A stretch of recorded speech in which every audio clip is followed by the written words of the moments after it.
어서 오세요.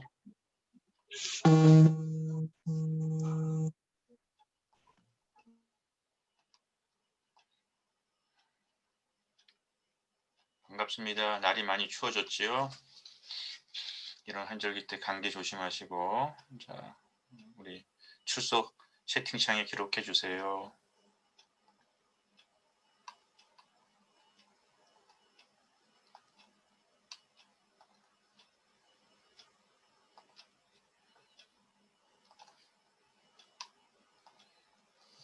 그리고 출석이란 다 기록한 선수들은 제가 오늘 그 백석톡에 올린 신문 기사 있잖아요. 그 얘기도 함께 오늘 수업에서 함께 우리가 좀 얘기를 해봤으면 좋겠거든요. 지금 현재 미국의 대통령 선거가 진행되고 있어요. 보도도 계속 나오고 있고, 그래서 이 주제에 대해서 한번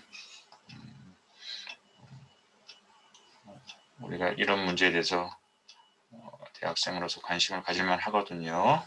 그래서 이런 세계 이야기, 미국의 이야기, 민주사회의 선거에 대한 이야기, 이런 얘기들을 우리가 한번 같이 진단해보고 그 진단한 다음에 나름대로 우리의 대학생활의 해법 같은 얘기 좀 굉장히 중요하다 생각하고 그런 얘기들 해보니 여러분들이 지금 그거를 안 본 선수들은 지금 기다릴 때 그걸 한번 다시 한번 제가 올린 글을 한번 봐주시고요. 필요하다면 또 추가적으로 다른 기사들도 검색해가지고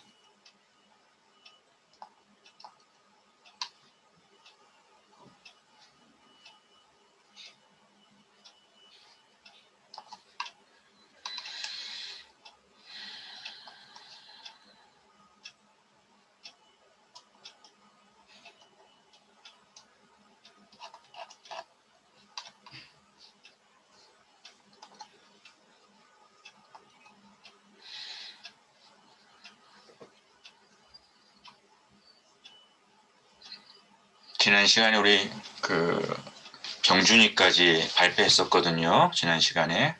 그래서 오늘은 순서가 이금주, 정유자, 이다희, 전에스더, 정희영 이런 순서로 발표하겠습니다. 그러니까 그렇게 오늘 발표할 수 있도록 여러분들이 기기라든지 준비해 주셔서요. 발표해 주세요. 이제 앞에 이 미국 선거에 대한 토론을 하고 난 다음에 발표해 주세요 하면은 바로 진행할 수 있도록 그런 준비를 해 주셨으면 좋겠고요. 그 다음에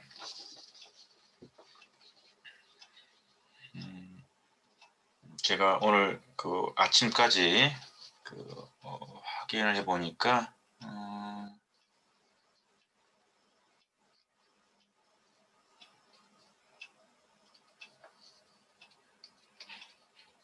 제가 아침까지 해보니까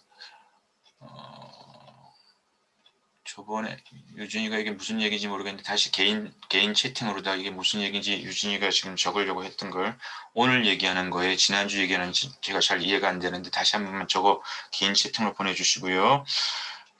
지금 현재 박혜빈, 권보현, 그리고 진원근 우리 세 선수들이 보현이가 지금 들어오고 있구나. 자, 일단 4분이니까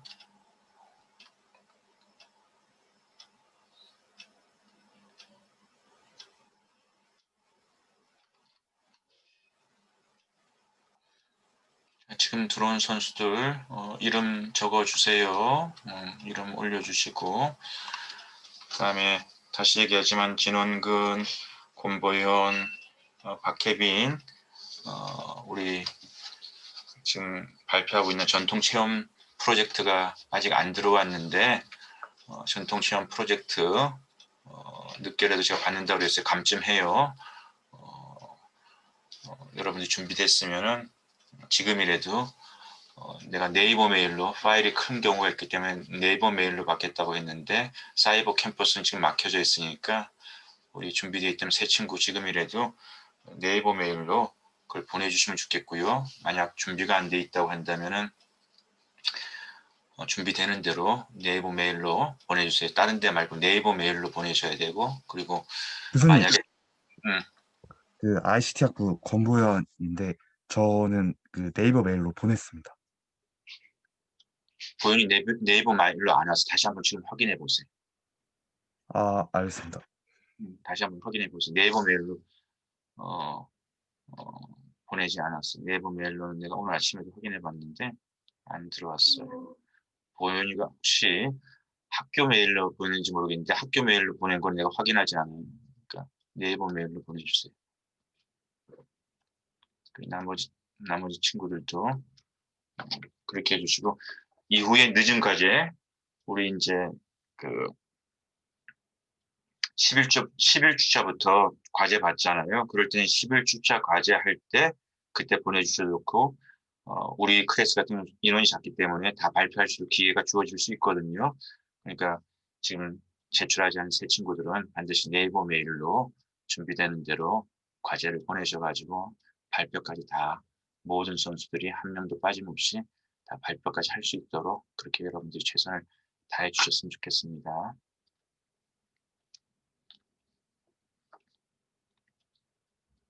음, 자, 그러면은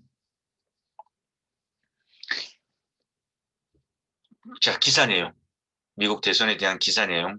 음, 모르겠어요. 지금 오늘 뭐 언론이 얘기하기를 오늘 오후 1시 정도 되면 대략적으로 윤곽이 나오지 않겠는가 보고 있는데 아직까지는 제가 방금 전에도 어떤 결정적인 얘기는 아직까지 저희가 듣고 있지 못하는데 제가 올렸던 기사 있죠. 제가 올렸던 기사를 한번 여러분들하고 공유를 해보겠습니다.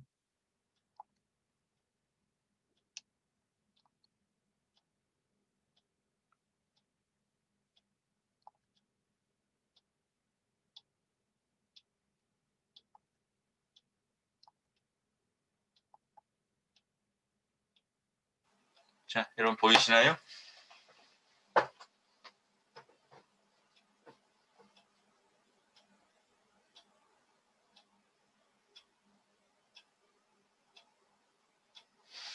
보이시나요? 네, 네, 네.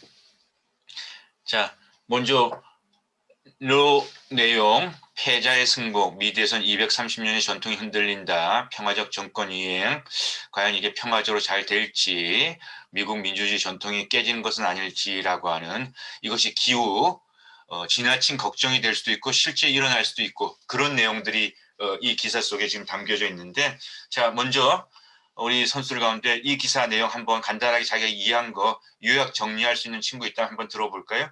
여러분들이 이 기사를 일단 어떻게 이해했는지 여러분 가운데 누가 좀 간단하게 요약 정리해가지고 이 기사 내용 한번 설명해 줄 수 있을까요?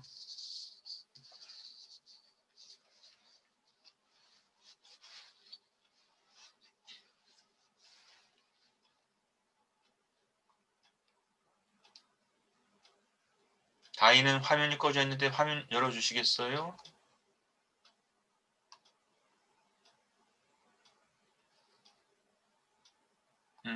네. 아, 두 개로 들어왔군요, 다이가. 내가 두 개로 들어온 거 확인했어요. 요약 정리, 우리 교육 프로젝트 낼 때 여러분들이 나름대로 교재에 대한 요약 정리 잘 하시잖아요. 이 기사 여러분들은 어떻게 읽었는지 간단하게 좀 이 기사의 내용을 설명 좀 해주세요. 자기가 이해한 바를.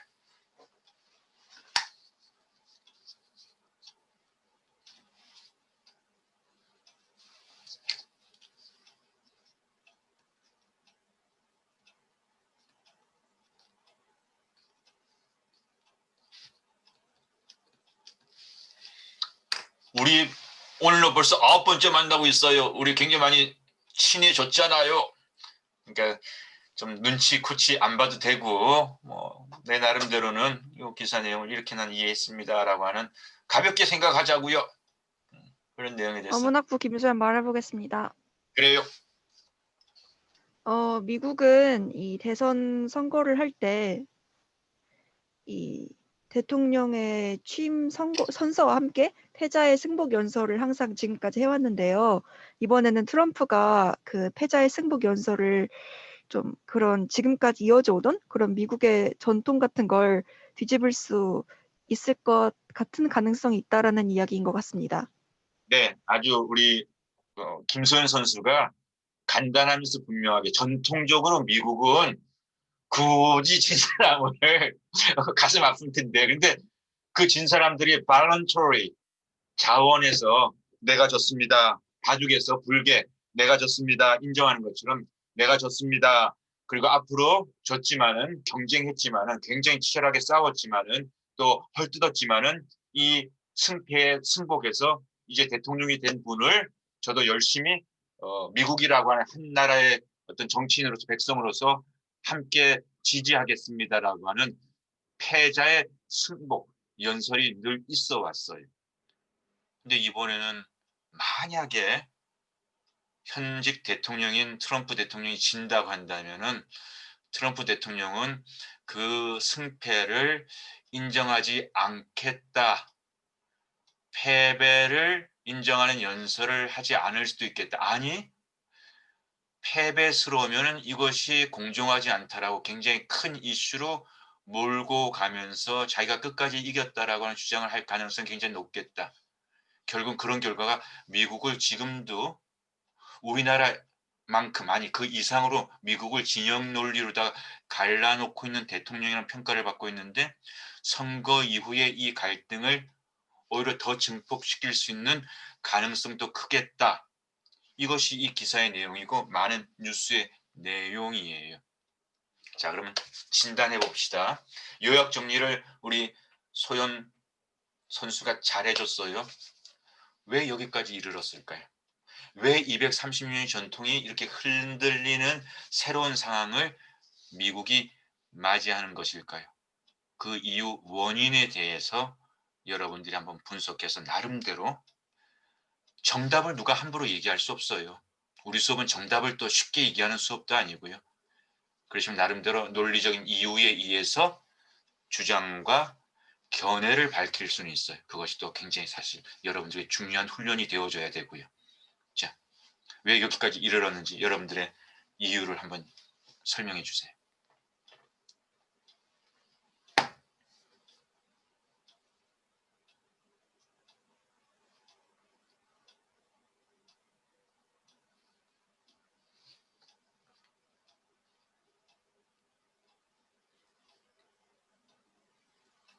우리 수업 보면 발표할 때 정말 인사이트풀한 통찰이 있는 우리 선수들의 발표 들을 때 참 많았고요. 또 지난주 같은 경우도 전통체험 발표 보니까 김소연, 윤규림, 곽병준 다 나름대로 주관이 분명하고 왜 그렇게 프로젝트를 수행했는가에 대해서 우리가 다 멋있었습니다, 좋습니다, 뭐 이런 피드백도 나누고 그랬잖아요. 그러니까 그런 자신감을 가지고 좀 어떤 면에 다 들어보고 싶어요. 다 우리 대형 강의 40명씩 듣는 수업도 아니니까 우리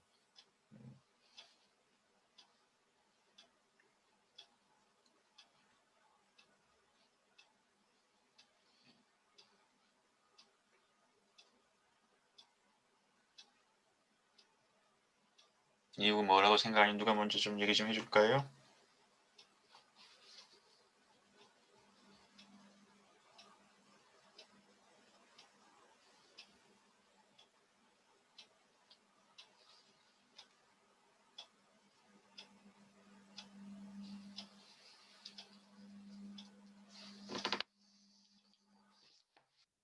찬준이? 박찬준? 네. 찬준이 어떻게 생각해요? 아직 생각을 정리하고 있었는데 제 생각에는 트럼프 때문이지 않을까 싶어요. 근데 그 이유에 있어서는 이제 미국이 예전부터 되게 강대국으로서 약간 헤게모니를 자청했던 것 같은데 그 강력한 힘을 가지고 사업가 출신인 트럼프가 권력을 가지게 되니까 아무래도 이익만을 추구하게 되고, 그래서 전체 글로벌적인 마인드보다는 자국의 이익만을 추구하고, 그리고 또 자신의 이익을 추구하다 보니까 또 이번 선거 유세 때 약간 승부사 기질 때문에 약간 과격한 발언들을 많이 하고, 그래서 그 때문에 그의 지지자들과 바이든의 지지자들이 좀 충돌이 있는 것 같습니다. 그래서 그게 지금까지 좀 악화가 된 것 같고요. 한준 선수님,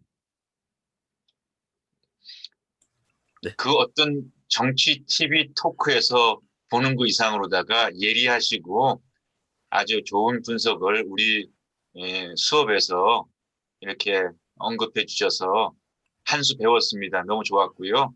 어, 어, 어, 그거보다 좀 더 완성도 높은 생각을 하기 위해서 정리를 하고 있었던 것 같은데 완성도 높은 발표도 좋지만 찬준이가 그만큼 정도 생각을 모았다면은 그런 발표는 앞으로도 우리가 이제 9번 만났으니까 14번, 15번까지 시간이 있었을 때는 조금 더 우리 찬준이가 적극적으로 좀 완성도가 떨어져도 그 정도 준비된 생각이면 좀 더 적극적으로 임해 주셔도 좋겠다라고 하는 것을 부탁드리고 싶어요. 알겠습니다. 고마워요. 자, 찬준이 생각에 대해서 전 공감합니다. 왜 여기까지 이뤘는가? 첫 번째는 리더십의 영향이 큰 거예요. 승부사의 기질이라고 얘기했는데 갈등을 통해서라도 내가 이길 수 있다면 그 갈등을 선거나 정치 현실에 적극적으로 활용하려고 하는 리더, 아마 트럼프라고 얘기할 수 있을 거예요.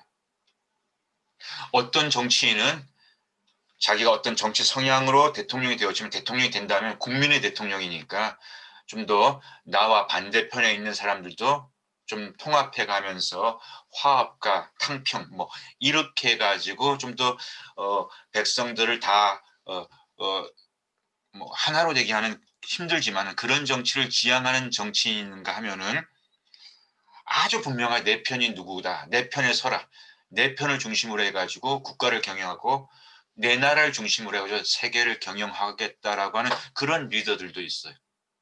근데 트럼프는 대표적으로 후자에 가까운 리더이다 보니까 이 선거에서도 자기가 만약에 질 수 있다라는 그 변수를 인정하지 않으려고 하고요.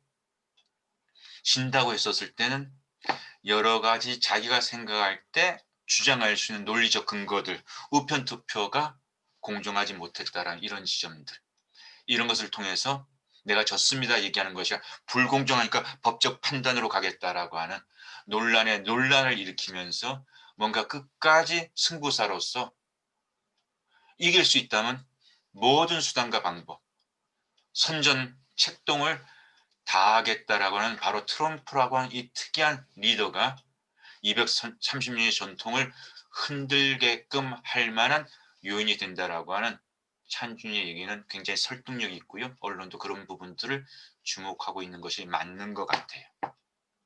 자, 그렇다면 이런 큰 일이 한 가지 변수 때문에 일어나지는 못하겠지요. 리더 트럼프라고 하는 변수가 원인입니다. 그러면 그 다음에 두 번째 원인, 세 번째 원인에 대한 여러분의 생각도 한번 듣고 싶어요.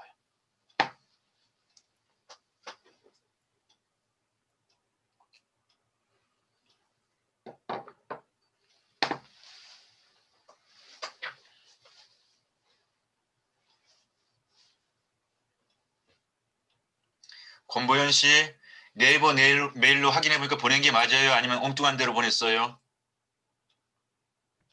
제가 백석 메일로 보낸 것 같습니다. 그렇지. 그러니까 네이버 메일로 다시 보내줬어요?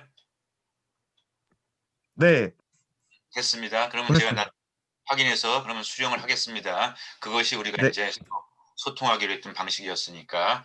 그럼 기왕에 나랑 이렇게 연결되었으니까 우리 보현 씨가 손을 안 들었으니까 내가 한번 보현 씨의 의견을 물어보겠습니다. 어떻게 생각하세요?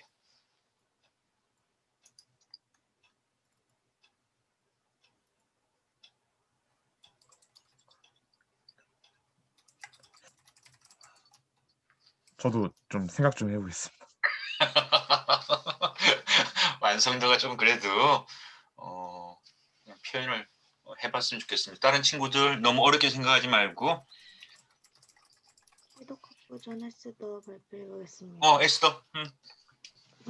제 생각에는 트럼프 대통령이 자신이 대통령이 되지 않으면 안 된다는 그런 어떠한 주장이 있기 때문에 그런 식으로 연설을 했지 않았을까 하고 생각이 듭니다. 그러니까 에스더는 찬준이처럼 트럼프 변수, 트럼프하고 리더의 어떤 성격이 이런 갈등에 굉장히 중요한 이런 불확실성, 염려의 중요한 원인이 된다는 얘기를 해줬어요. 연설도 아주 노골적으로 난 승복하지 않을 거야. 뭐 이런 얘기도 사실 많이 하고 다녔거든요. 그런 요인이 된다. 좋아요. 자, 그 첫 번째 요인 말고 두 번째, 세 번째도 또 누가 좀 생각하는 어떤 또 다른 요인들이, 이유들이 있을 수 있을까? 트럼프 변수 말고.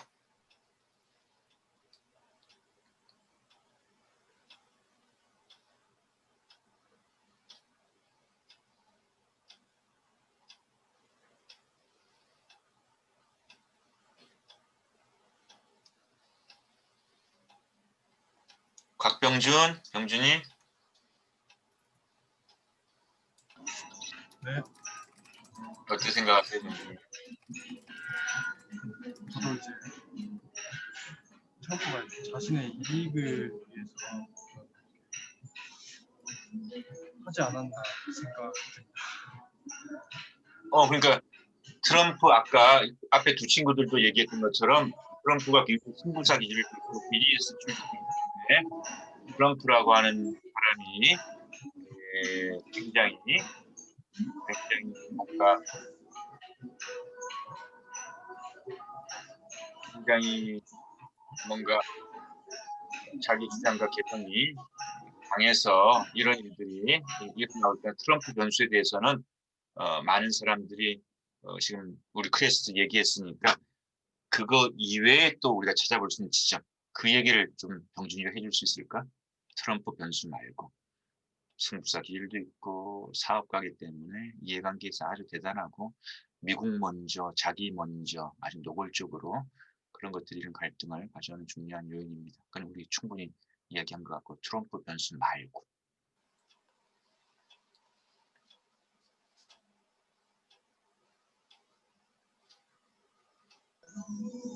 다시 한번 좀 생각을 좀 해봐야 될 것 같습니다.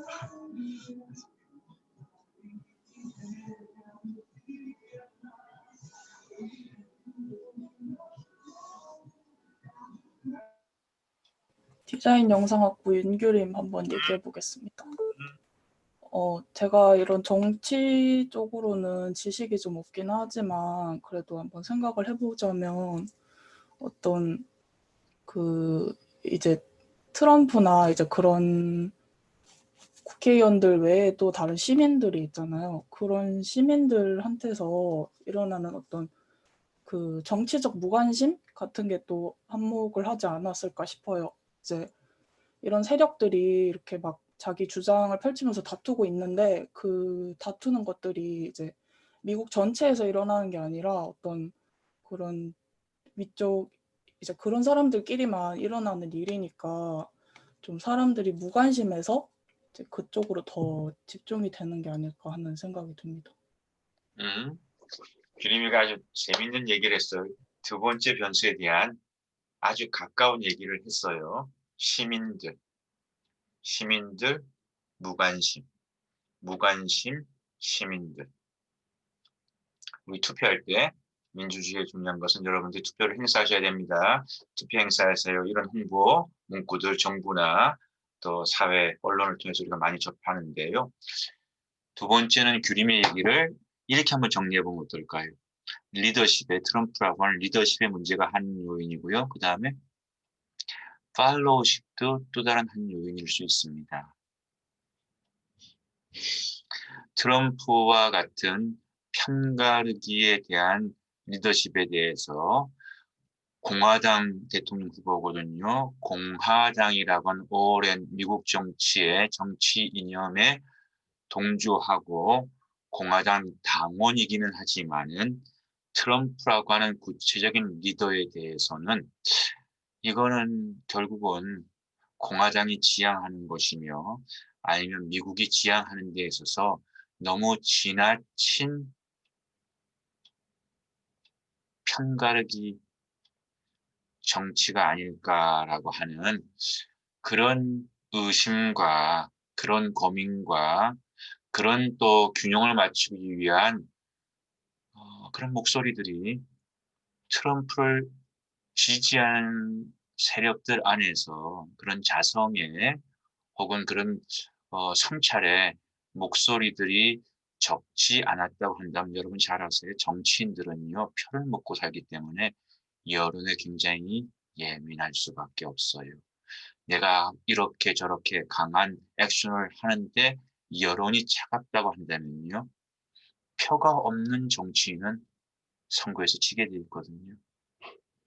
그것이 민주사회 시민의 힘인 거예요. 그런데 이렇게 찔러보니까 반응이 좋은 거예요. 미국 전체 반응은 아니지만 콘크리트 지지층이라고 하지요. 한 사회에서 10몇 프로, 20%, 30%의 콘크리트 지지층을 갖는다고 하면 어마어마한 힘입니다. 트럼프는 지금도 콘크리트 지지층을 만들었고요. 콘크리트 지지층을 갖고 있어요. 그렇기 때문에 이런 갈등의 이야기들 승복하지 않을 수도 있고 법적 문제를 물을 거야 라고 하는 얘기가 계속 살아있는 얘기로 먹혀 들어갈 수 있는 거예요. 다시 얘기해서 이와 같은 갈등의 정치를 지지하는 지지층, 팔로워들이 있다고 하는 것도 미국 민주주의가 이런 위기가 있습니다라고 하는 위기의 두 번째 원인이 될 수 있어요. 이유가 될 수 있어요. 팔로워들이 있다고 하는 것.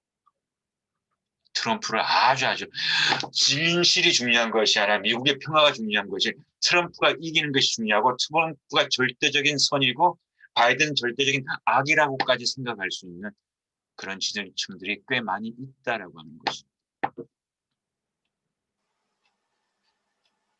우리 사회에서 문재인 대통령을 지지하는 사람하고 문재인 대통령이 절대적인 선이라고 생각하는 그런 두 부류의 지지층들이 있잖아요. 박근혜 대통령을 지지하는 사람하고 박근혜 대통령이 절대적으로 지금 핍박을 당하고 있다고 생각하는 그런 지지층들이 있잖아요. 강성 지지층이라고, 콘크리트 지지층이라고.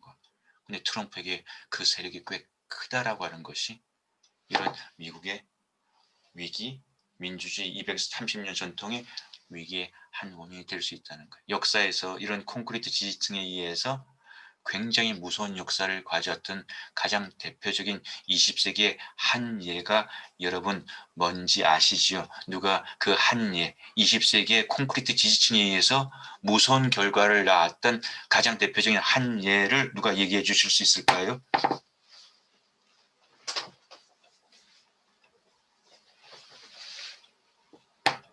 손진영?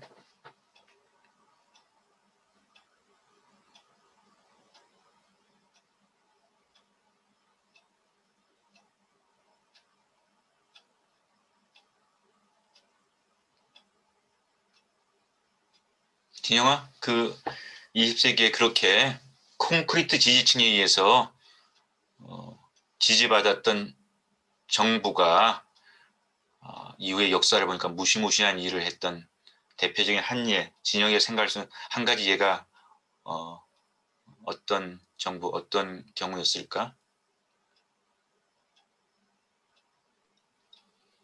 들리세요? 들려요. 교수님, 제가 정치에 대해 1도 몰라가지고 모르겠습니다. 그러면 우리 수업 통해서 그런 데 좀 관심을 이제 앞으로 진영 씨 넓혀 봅시다. 네. 그러니까 내가 얘기하는 건 여러분한테 아유, 우리 코치가 한국 사상과 문화 시간인데 자꾸만 정치 얘기만 해. 이렇게 오해하지 않았으면 좋겠습니다. 인간은 사회적 동물이거든요. 우리는 사회 속에 살아가는 짐승이 인간이에요. 근데 우리는 대학교 수업 정도까지, 대학 정도까지의 교육을 받는 사람이라고 한다면 사회적 동물로서의 우리의 책임이 나름대로 있다, 중하다라고 하는 그 정도의 의식은 가지고 대한민국 이 시대를 살아가야 되는 세계 시민이어야 되고요. 한국의 민주 시민이어야 된다고 생각합니다. 그러기 위해서는 여러분들이 정치가가 되라고 하는 것도 아니고요.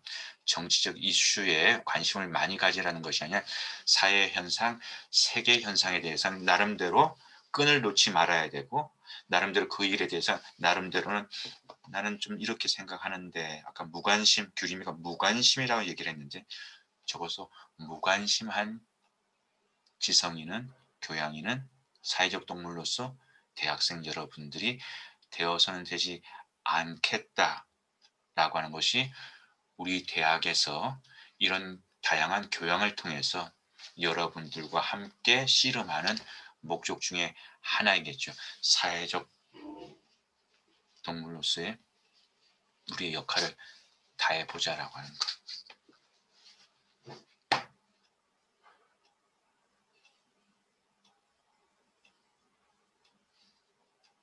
자, 가장 대표적인 이제 생각 누가 해볼 수 있을까? 나치 말씀하신 것 같습니다. 찬준이, 딩동댕 뭐 여러 가지 사례가 있을 수 있지만은 콘크리트 지지층에 의해 가지고 집권하고 운영되었던 정부가 그 전폭적인 지지를 가지고 세상을 너무너무 공포스럽게 또 이후에 여야 진보 보수를 떠나서 그건 대학살이었습니다 얘기하는 그런 일들이 20세기 문명국가 독일 나치 정부 히틀러 정부에 의해서 이루어졌다는 사실입니다.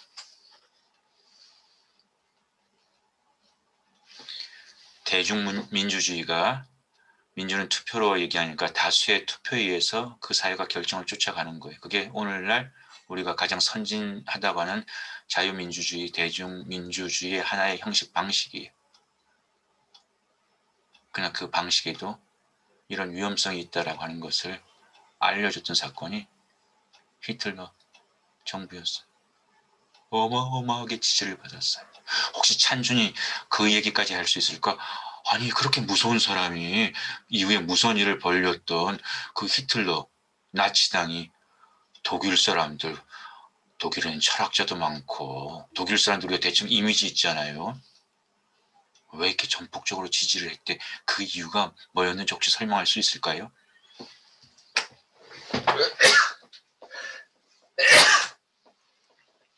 찬준이가 그 이유를 한번 설명해 줄 수 있을까요?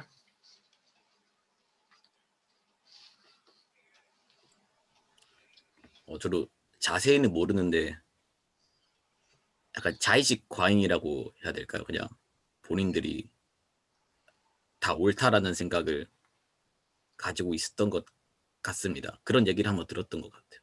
그래서 지지를 그래서 지지를 했었다는 얘기. 네. 자의식 너무 자의식이 강했다라고. 확진 평향 나는 결코 틀릴 수가 없다라는 확증 내가 가지고 있는 것은 절대 틀릴 수가 없다는 확증이 아이러니하게도 편향을 가져올 수 있다라고 하는 거. 우리 이단 교주들 보면요 그 사람들이 신이라고 그러는 사람들이 있어요. 사람인데 신이라고 하는 사람 이단. 근데 그 사람들은 진짜 신이라고 믿고 있거든요. 그리고 그 사람들이 신이라고 믿고 있으니까 그 사람들 따르는 사람들이 생기는 거예요. 그러니까 믿음이 굉장히 중요하기도 하고 믿음이 때로는 무섭다라고 하는 것을 계룡산 가게 되면은 우리가 확인할 수 있게 되고 트럼프 대통령을 봐도 굉장히 확증 내가 생각하는 것이 옳다라고 하는 것이 굉장히 강한 캐릭터임을 우리가 보게 되죠. 찬준이가 얘기했던 것처럼 1차 세계대전을 마치고 난 다음에 독일은요 다 무너졌어요. 산업 기반도 무너지고 영국과 프랑스 서로 자존심 가지고 서로 경쟁했던 그 관계에서 프랑스 같은 경우는 독일한테 너무 크게 당했기 때문에 음팍 그 전쟁에 대한 책임, 배상 책임을 갖다가 독일에다 엄청나게 물렸어요. 그 결과 독일 시민들은요, 전쟁 패전 이후에 경제적으로도 궁핍했고요, 자존심도 다 무너졌고요. 이런 거예요. 오늘 빵값이 100원이었는데 내일은 그 빵값이 1000원이 되고요. 그 다음 날은 그 빵값이 10,000원이 되는 살인적인 인플레이션. 모든 다수의 독일 시민들이 먹고 살기가 어려운 처참한 그런 시기를 맞이하게 되었어요. 희망이 없었어요. 절망뿐이었어요. 독일이라고 하는 대단한 프라이드가 다 무너져 내렸어요. 근데 혜성처럼 나타난 나치당의 히틀러라고 하는 리더가 독일은 여전히 세계 최고의 민족입니다. 독일은 할 수 있습니다.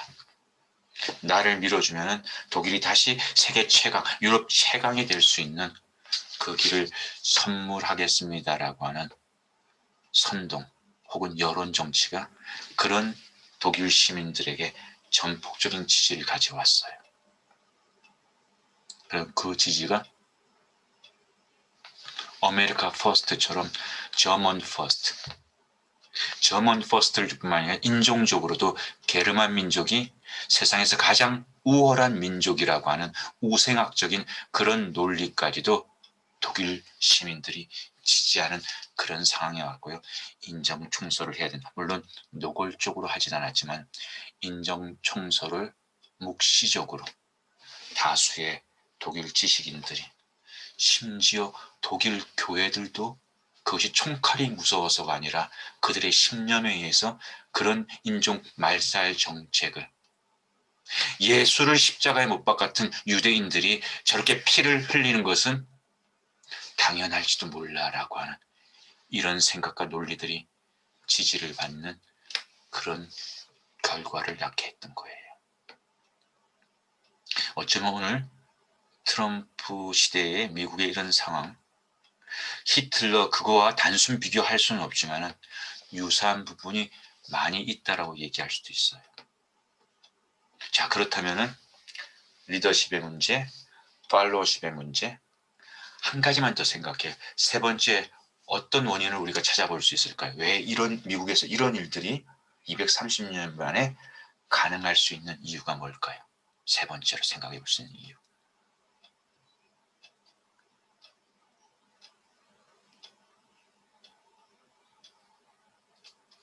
정의용.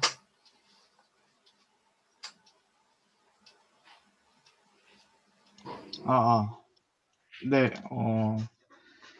일단은 교수님이 방금 말씀하셨다시피 독일이 파시즘에 의해서 나치 집권도 경제적인 상황이 어려워짐에 따라서 이제 자연스럽게 그 탓해야 될 대상이 필요하다 보니까 거기에 이끌려간 것도 맞고, 그리고 이번에 코로나가 터지면서 경제적으로 많은 나라가 어려움을 겪고 있어서 지금, 그리고 애초에 미국 경제도 많이 제조업도 무너진 상태였기 때문에 약간 거기에서 울분을 토해야 될 대상을 찾는 것도 있고, 미국 내 지금 많은 산재 문제들도 있고 하다 보니까 자연스럽게 이렇게 온 것도 같고, 그리고 선거법이 통일되지 않다 보니까 지금 우편 투표 기한에 대한 문제도 지금 소송을 걸린 상태고, 그러다 보니까 이렇게 혼란스러운 상황에서 이런 일이 벌어지는 것 같습니다.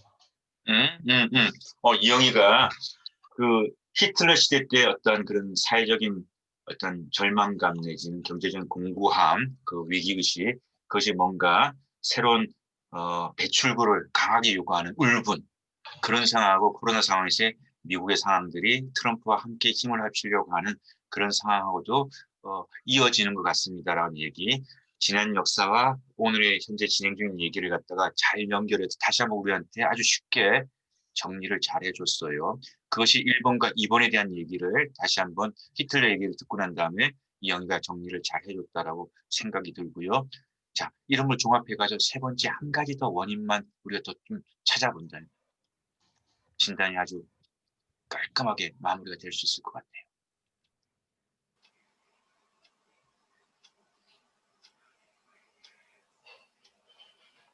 이렇게 지목하면 이렇게 말들 잘하잖아. 근데 왜 기다리고 있는? 너무 겸손해. 우리 한국사상가 문화 우리 친구들 너무 겸손해. 나름대로 완성도가 조금 떨어진다 싶어도 여러분 생각을 좀 자연스럽게 우리 친밀하게 나눠봐요.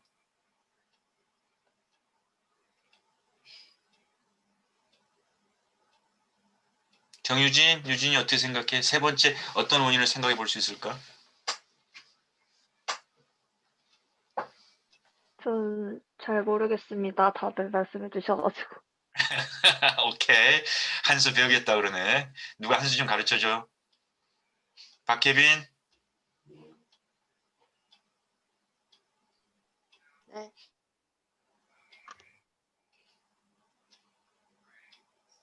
저도 모르겠어요. 최재진. 네, 최재진 어떻게 생각하세요? 저 멍 때려서 질문을 기억을 못 하고 있습니다. 야씨 이렇게 지금 조촐한 클래스에서 멍 때리고 있으면 어떡해요 재진 씨. 이게 40명 50명이 어디 화면 저 뒤에 숨어 있는 것도 아니고 다 이렇게 서로 보고 있는데 다시 한번 얘기하면은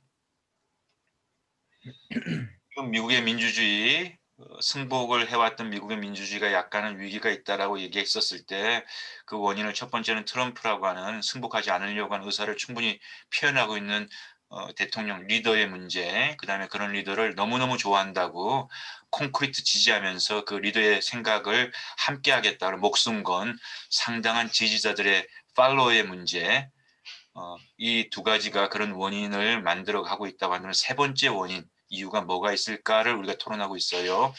재진 생각에 세 번째 한 가지 더 추가해 볼 수 있는 이유가 있을까요?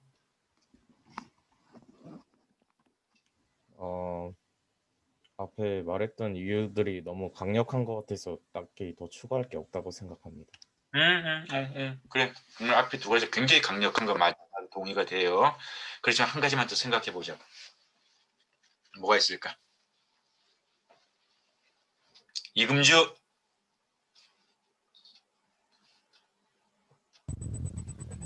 저도 앞에 두 개 이상을 생각을 잘 못하겠습니다. 좋아요, 좋아요. 김소연.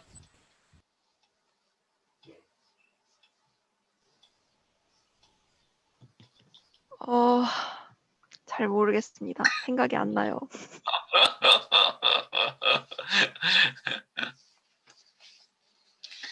자, 이거는 코치의 견해예요. 그러니까 이 얘기도 여러분들이 정답이라고 듣기보다는 저 얘기를 듣고 보니까 이해가 된다라면 공감을 하면 될 것이고 그게 그렇게 영향을 미쳤을까 또 판단할 수 있는 친구들도 있을 수 있어요. 세 번째는 뭐냐면은 어떻게 트럼프가 이렇게 콘크리트 지지층, 그것도 갈등을 통해서 콘크리트 지지층을 이렇게 20%, 30% 지금도 굉장히 강력하게 지금 선거를 하고 있거든요. 이런 것을 가져갈 수 있을까라고 하는 것에서는 난 세 번째, 오늘 현대의 테크놀로지의 발전도 적잖이 영향을 미치고 있다는 것을 얘기하고 싶은 거예요.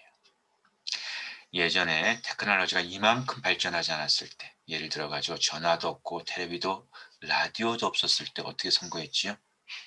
돌아다녀야 되고요. 유세해야 되고요. 만나서 사람들을 모아야 했어요. 100명을 1000명을 모으든 미시간 가가지고 모으고 유타 가가지고 모으고 조지아 가가지고 모으고 뉴욕 가가지고 모으고 그러고 나서는 헤어지는 거예요. 그때 감동을 받았다가도 그 다음에 감동이 또 소멸될 수도 있고 관리를 잘하는 또 조직을 만들어야 되지만 그 조직에는 이렇게 새어나갈 수 있는 구멍들이 많았어요.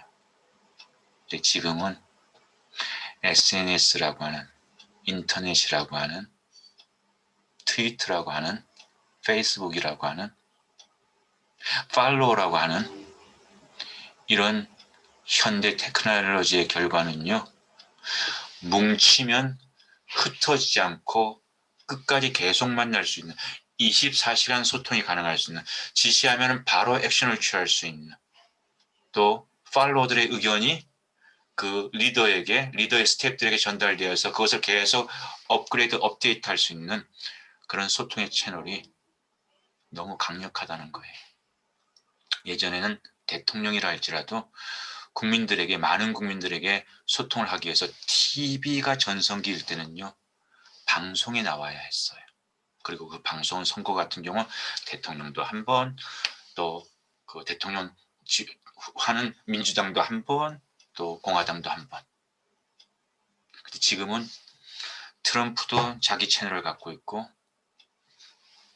바이든도 자기를 채널을 갖고 있고, 요걸 좋아서 여기에 모인 그룹들은요, 그 그룹들만으로도 미국은 우리들의 것이라고 착각할 만큼 그 공동체의 규모가 세고 커져 버렸어요.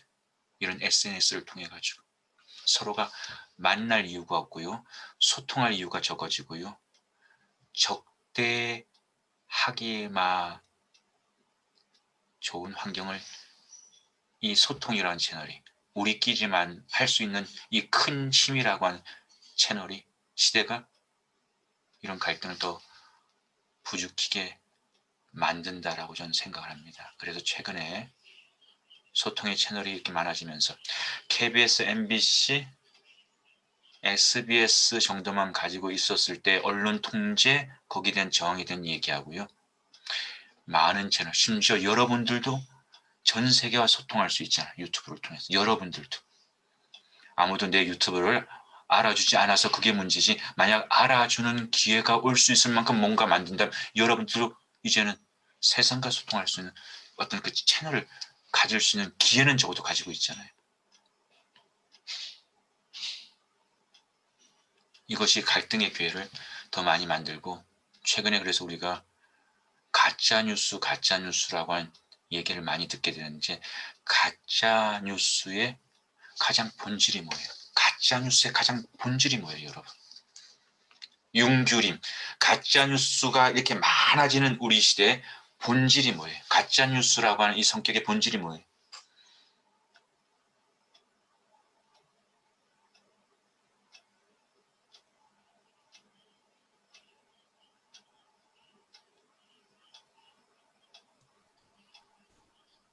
잘 모르겠습니다.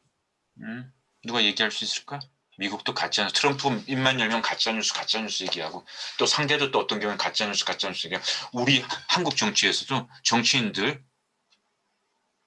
높은 관료들, 국회의원들 입만 열면은 자기가 입장 다른 얘기를 설명할 때 이제는 틀렸다가 아니라 가짜뉴스라고 그런 얘기 하잖아요. 근데 이 가짜뉴스가 점점 많이 우리 귀에 들려지는 이 현상의 본질이 뭐예요? 진원근?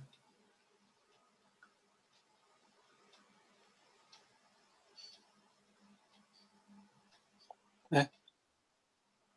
그 본질이 뭐예요?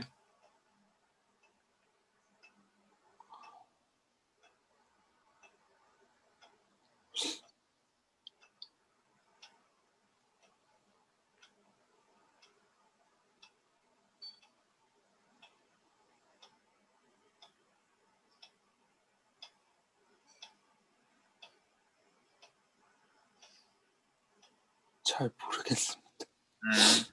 같이 한번 고민해 보자고. 이다희, 본질이 뭘까요? 다희는 어떻게 생각해? 왜 이렇게 진짜 코치님 얘기 듣고 보니까 가짜뉴스 굉장히 말이 많이 오는데 왜 이런 현상을 낳게 하는 그 이유가 뭘까?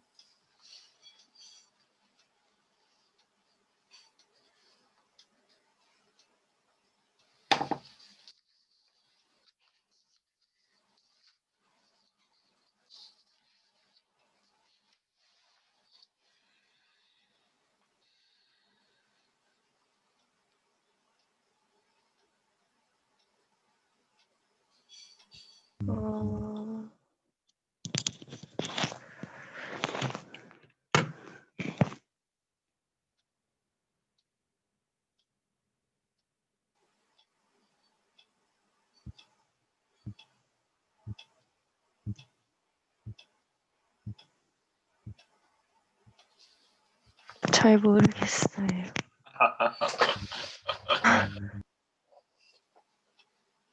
찬준이, 네. 선동이라고 생각합니다. 선동. 선동에 더 노출되고 있는 우리 환경이 가짜뉴스를 더 양산한다. 아주 중요한 분석이에요.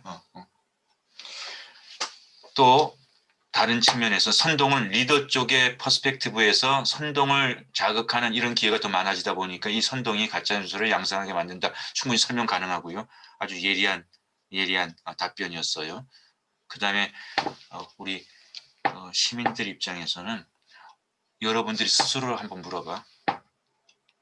나는 과연 진실이 뭔가, 사실이 뭔가에 대한 관심이 많은 사람일까? 아니면 내가 믿고 싶은 것을, 듣고 싶은 것을 더 듣고자 하는 경향이 나도 많아지고 있는 그런 사람인가?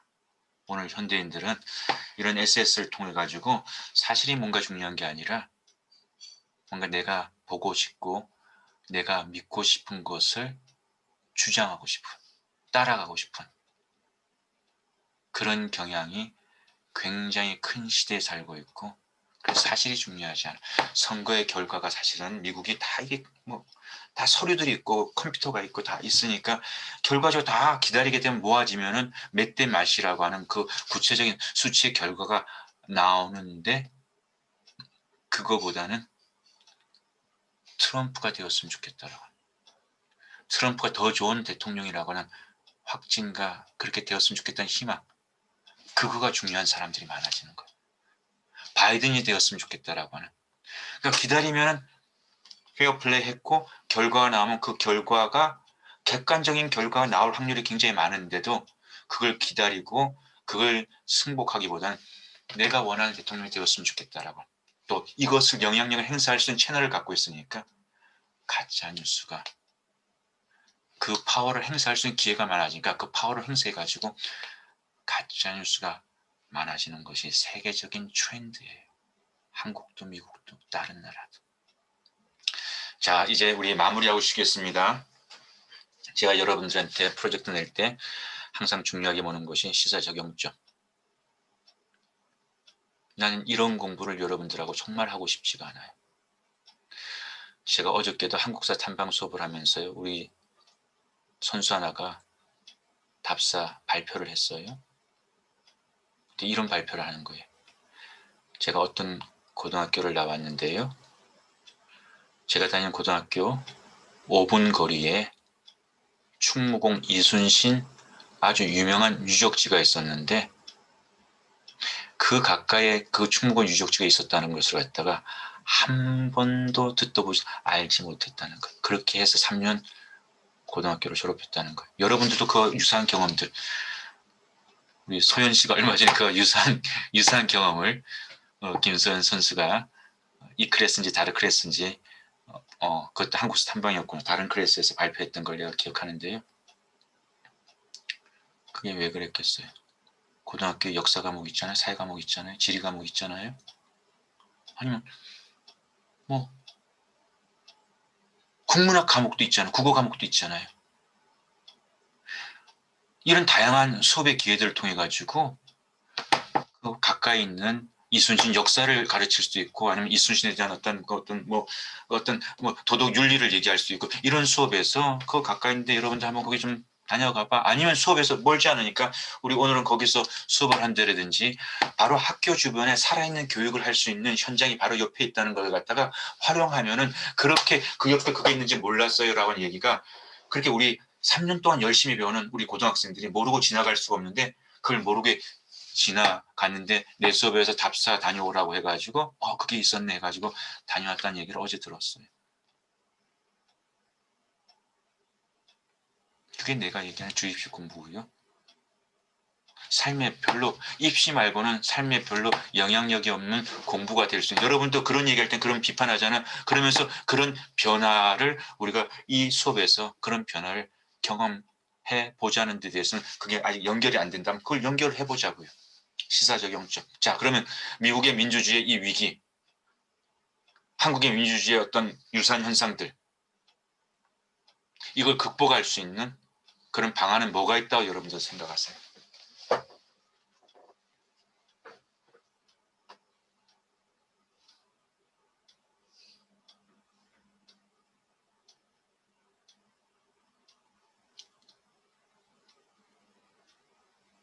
곽병준.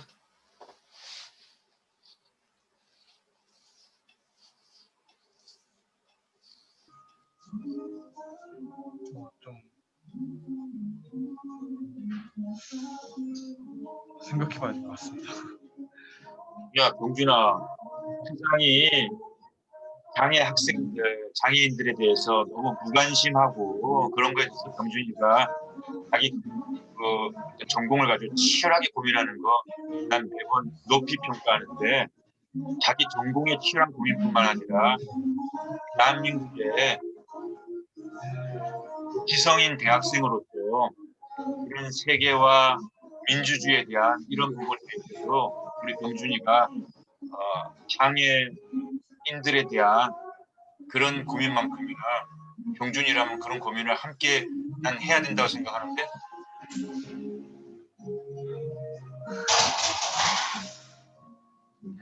치열하게 병준이랑 그런 고민을 그런 의식을 충분히 공유할 수 있는 친구라고 난 생각하고 싶어요.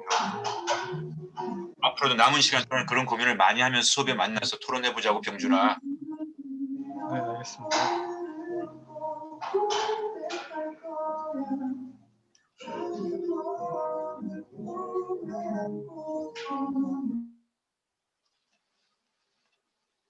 대안이 뭘까? 혜빈이 대안이 뭐가 돼야 된다고 생각해? 케빈. 네.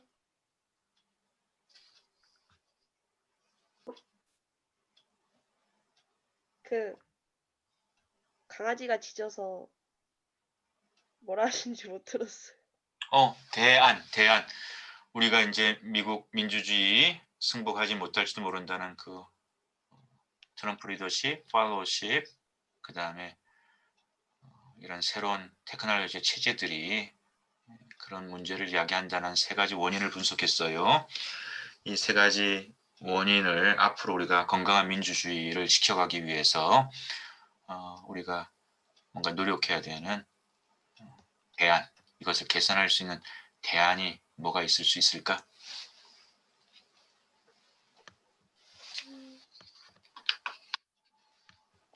앞으로의 민주주의를 고치려면 학생들에게 민주주의에 대한 교육을 확실히 해야 한다고 생각합니다.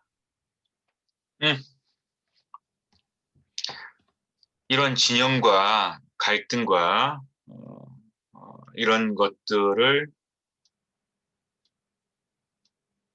이겨낼 수 있는 좀 더 통합, 소통의 그 민주시민, 세계시민 교육이 중요할 것 같다는 혜민이의 대안, 나는 공감이 됩니다. 좋은 대안이에요. 그리고 어쩌면 내가 그 실천을 지금 하고 있는지도 모르지. 여러분들과. 지금 이 시간이 바로 그런 교육, 여러분들하고 한 번도 이런 기회가 아니었으면 그런 생각을 하지 못했는데 이런 걸 통해서 정말 그렇구나. 이런 거에 대해서 내가 어떤 생각을 하는 사람이지? 지금 그 교육을 하고 있는 거지. 하고 있는지 모르는 거 아니라. 그런 교육이 중요한 것 같습니다. 딩동댕, 나도 그렇게 공감합니다. 또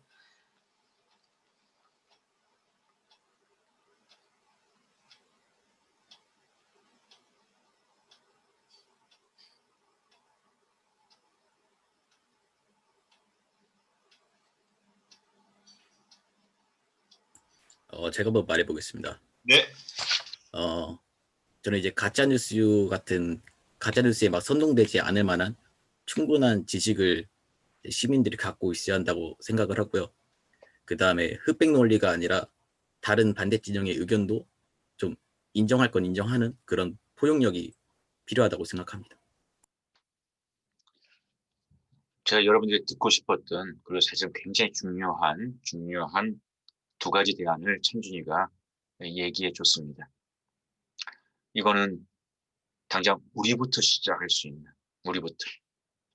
첫 번째는 이렇게 선동 정치인들이나 선동적인 리더들은 흑백을 선택하도록 하거든요. 그래야지 그게 짜릿하고 강렬하니까.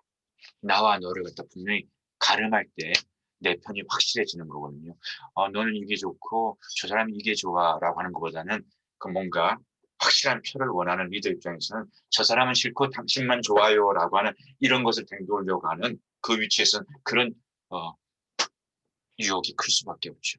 그랬을 때 다수의 시민들이 어떤 결정을 하더라도 흑백의 결정이 아니라 내가 트럼프를 지지하는 것은 트럼프만 옳아서 하는 것이 아니라 트럼프가 내가 볼 땐 바이든보다 한 7 정도의 더 장점을 갖고 있기 때문에 내가 당신을 선택하지만 당신의 모든 것을 내가 그렇다고 지지하는 것은 아닙니다라고 할 수 있는 흑백 OX가 아니라 퍼센티지적 사고를 하는 것이 우리 민주주의를 지켜가기 위해서 시민들에게 퍼센테이지적, 그리고 우리 교육 속에서 우리가 그런 퍼센테이지적 사고, 너무 흑백을 가르는 그런 사고를 하지 않는 그런 인식이 굉장히 중요한 것 같습니다. 그게 중요한 것 같아요. 우리 한국 사람들 짜장면 짬뽕, 커피 블랙 사탕, 우리 시험이 4개 중에 하나를 선택하는 훈련을 기가 막히게 잘 받아왔기 때문에 우리는 단답형, 말이 긴 거, 서술하는 거, 단순하게 단서 복습, 여러 가지 위험의 요소들이 많이 있어. 그리고 우리 동질성이 아주 강한 민족이야.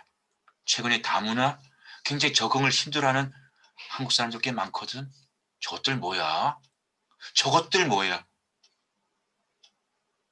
병주는 장애 학생들에 대해 관심이 많지만 다문화에 대해서도 장애인들 이상으로 차별적인 의식을 갖고 있는 대한민국 사람들이 아직도 꽤 많다라고 하는 것에 대해서 우리는 고민을 해볼 필요가 있는 거예요. 세상은 점점 더 다양해지고 있는데 OX로만 자꾸만 판단하는 사고에 머물고 있었을 때 증오와 미움이 내 안에서 많이 일어날 수, 다른 것이 아니라 자꾸만 틀렸다고 규정하게 된, 다른 것이 아니라 틀렸다고. 그래서 찬준이가 얘기한 것처럼 여러분들이 대학 교육을 통해서 나와의 이런 수업을 통해서 다른 것과 틀린 것 구별할 줄 알아야 되고요. 너무 흑백이 아니라 내가 뭔가 선택을 하더라도 내가 문재인 대통령의 정치 철학과 그 당을 지지한다 할지라도 좋아하는 것과 내가 동의할 수 없는 것을 갖다가 항상 생각해 보면서 지지하라고. 국민의 힘을 지지한다 혹은 비판한다 할더라도 여러분들이 그것을 갖다 한번 이렇게 분석해보고 지지 혹은 비판을 해보라고요. 두 번째, 이러한 흑백 논리와 함께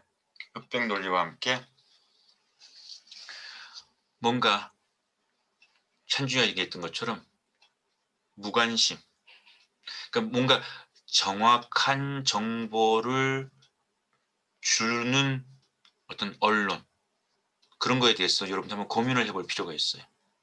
내가 우리 사회에서 그런 얘기 뻔하잖아요.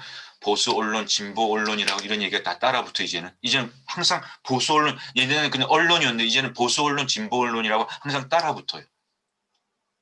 그럼 여러분들이 거기에 그냥 편향해 가지고 나는 진보니까 진보 언론만 듣고 나는 보수 언론만 듣고, 여러분 나름대로 판단을 해보시라고, 스스로 판단을 해보시라고. 비교적 어느 언론이 내가 생각할 때는 더 사실을 좀 더 객관적으로 보도를 하고 있다라고 하는 거.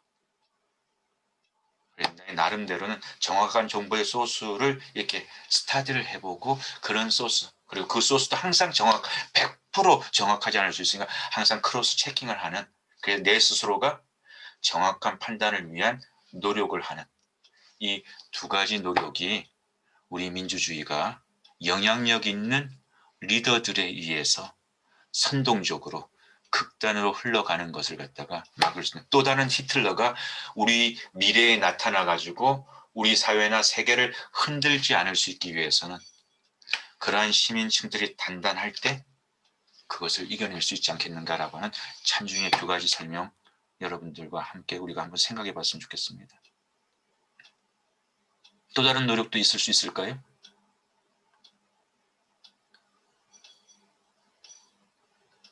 아까 교육 얘기했고, 또 이와 같이 너무 정치 현장에서의 두 당이 너무 극단으로 가거나 너무 강하게 자기 목소리만 낸다고 한다면 이런 두 당과 또 두 당에 속하지 않은 다수의 또 시민들이 존재하고, 미국이든 한국이든, 그랬을 때 이런 두 당이 좀 더 당의 입장만을 주장하는 것이 아니라 소통할 수 있는 그런 채널을 만드는 NGO 운동, 대한민국이 소통하게끔 하는, 그리고 미국이 소통하게끔 하는 비영리, 어떤 저런 입장에 중립적인 입장에서 그 사회가 좀 더 그러한 어떤 갈등으로 치달고 있는 그런 이슈를 가지고 소통할 수 있게끔 하는 그런 장을 만들고, 그런 리더들이 너무 극단을 가지 않도록 그들의 어떤 그 팔을 잡고 좀 중간으로 올 수 있도록 하는 그런 여러 가지 어떤 운동들이나 장이나 단체들, 무브먼트들, 이것들도 그런 민주주의를 지켜갈 수 있는 한 가지 중요한 노력. 그 노력은 우리가 당장 시행할 수 없어. 그렇지만 그런 노력이 중요하겠다는 생각은 우리가 할 수 있겠어요. 그럼 나 같은 경우 선생이니까 당장 교육하고 있잖아. 실천하고 내가 그걸 느끼고 있기 때문에. 그리고 여러분들도 그런 의식을 가지면서 대학생활, 사회생활을 준비하는 거 굉장히 중요하다고 생각합니다. 자, 우리 12시 6분이거든요. 한 10분간 지금 쉬었다가 그 다음에 우리 많이 지체되었지만은 중요한 토론을 했다고 생각하고요. 우리 금주 발표하도록 준비해가지고 다음 시간엔 우리 금주 발표부터 두 번째 시간을 진행하도록 하겠습니다. 16분에 만나겠습니다. 잠깐 쉬어요.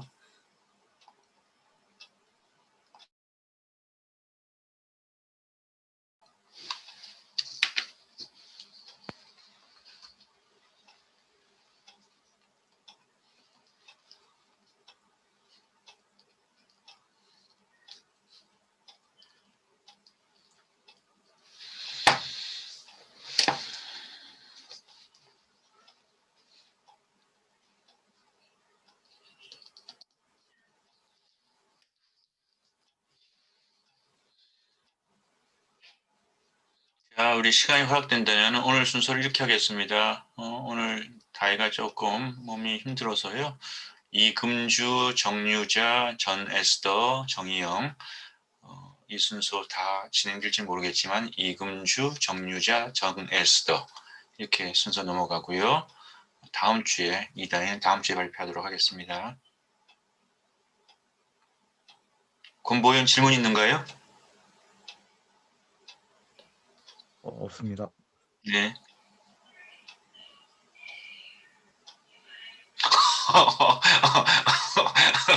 정유자가 아니라 정유진.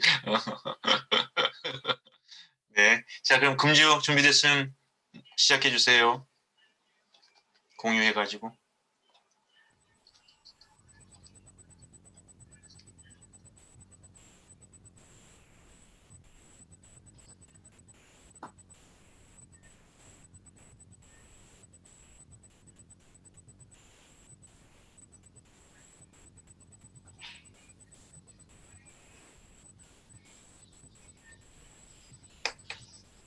안녕하세요. 오늘 탄핵아 만들기 발표를 맡은 어문학부 이금주라고 합니다.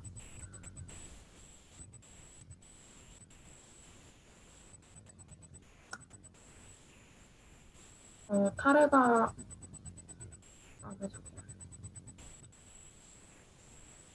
매작가, 탈핵아는 매작가라고 불리기도 하는데요. 매작가는 요밀가 종류 중에 하나로 그 모양이 매하나무에 참새가 앉은 모습과 같다 하여 한자로 매작가라고 합니다.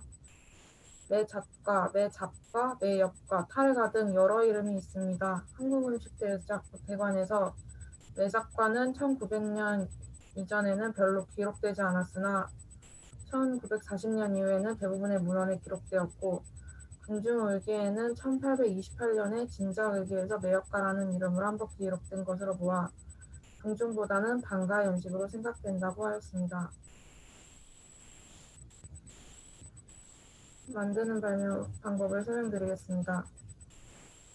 우선 재료에 대해 말씀드리자면 밀가루 1컵, 물 3분의 1컵, 생강즙 반큰술, 소금 약간, 식용유 적당량, 물과 설탕 각각 5큰술, 굳이 5큰술이 아니라 설탕과 물의 비율이 1:1이면 상관없다고 합니다. 우선 밀가루, 물, 생강즙, 소금을 넣고 반죽합니다.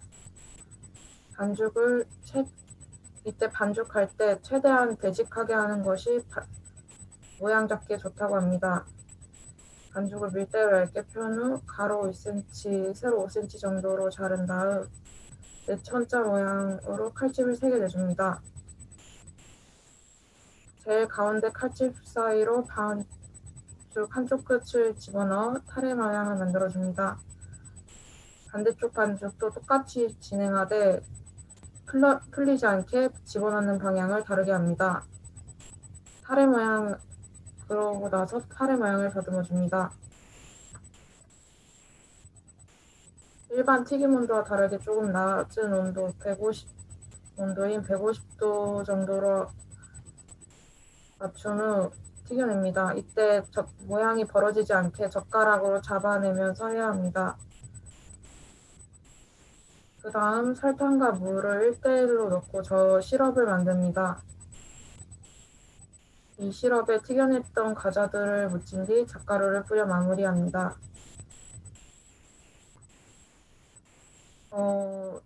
혹시 질문할 거 있으시면 질문해 주시고 없으시면 느낀 점 얘기하겠습니다. 느낀 점이라기보다는 약간 잡다한 이야기들.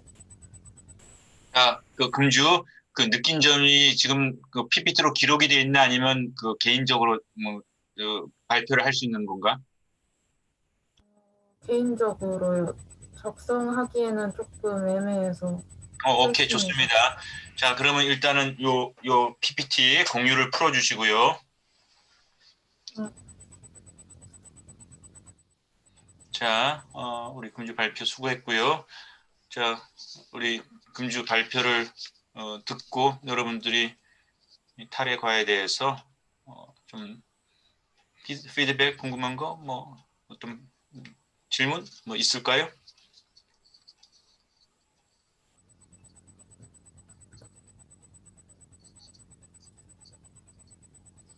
그럼 내가 금주한테 자평을 듣기 전에 느낀 점 자평을 듣기 전에 그 전통 체험은 누구를 대상으로 왜 이런 체험을 해보기로 했는지에 대해서 궁금합니다. 그게 아까 발표는 그게 소개가 되지 않았어요. 우선 저도 어디 밖으로 나가서 체험하기에는 아무래도 코로나 때문에 불안해가지고 저희 아버지가 한식조리사 자격증 가지고 계시거든요. 그래서 아버지께 타레과 조리 방법을 배워보기로 했고요. 대상은 잠깐, 근데 수많은 한식, 전통 어떤 한식 내용 중에서 타레과를 정한 거는 왜 그랬는지, 아버지의 추천이었는지, 추천이었던 어떤 이유였는지, 그 얘기도 좀 들려주면 좋겠어요.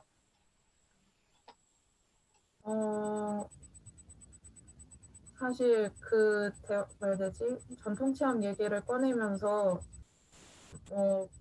혹시 요리 배울 만한 게 어떤 게 있냐 물어봤더니 지금 집에 있는 재료로는 이게 만들기 가장 괜찮다라고 하셔서 이걸로 하게 되었고요. 대상은 이 PPT의 대상은 가족 단위일 것 같아요. 아무래도 요리를 만드는 거다 보니까 요리를 만드는데 그렇게 막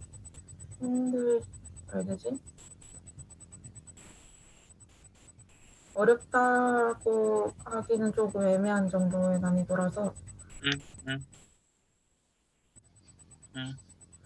좋습니다.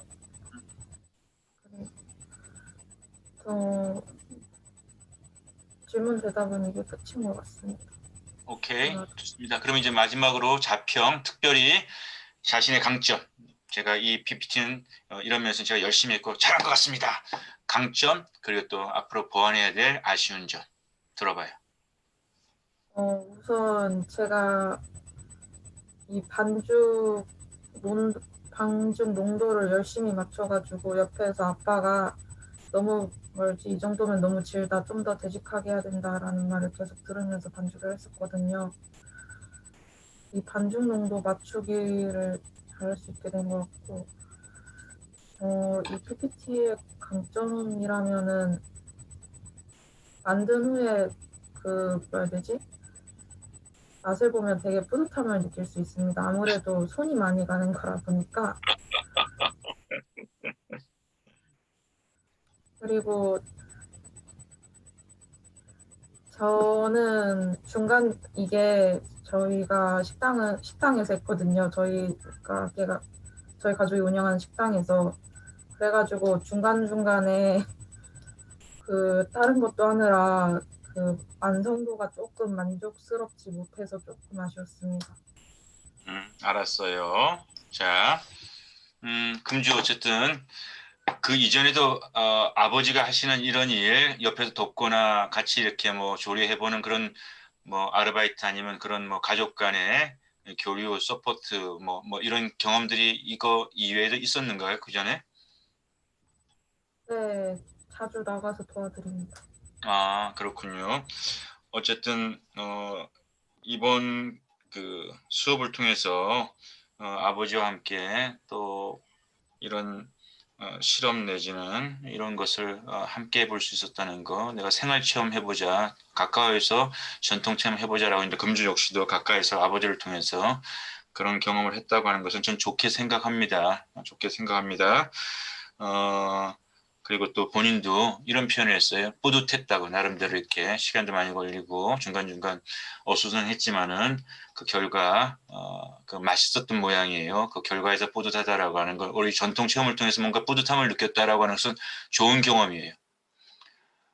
그런데 이제 한 가지 좀 금주에게 이렇게 피드백 권하고 싶다면은, 내가 물었을 때 추추추 나오는 이런 얘기들이 이 PPT에서 자연스럽게 소개가 되거나 배워져 있었다면 이 PPT는 더 좋은 PPT로 소통될 수 있었을 거예요. 우리 전통 한가 만드는 게 생각보다 그렇게 어렵지 않고 맛이 좋으니까 이번 기회에 이렇게 만드는 법을 소개하면 여러분들도 유튜브를 통해서 보시는 분들 아니면 우리 클래스에 있는 친구들 아니면 어떤 대상, 이 대상의 분들도 집에서 가족들하고 해봐가지고 많이 즐겨보세요.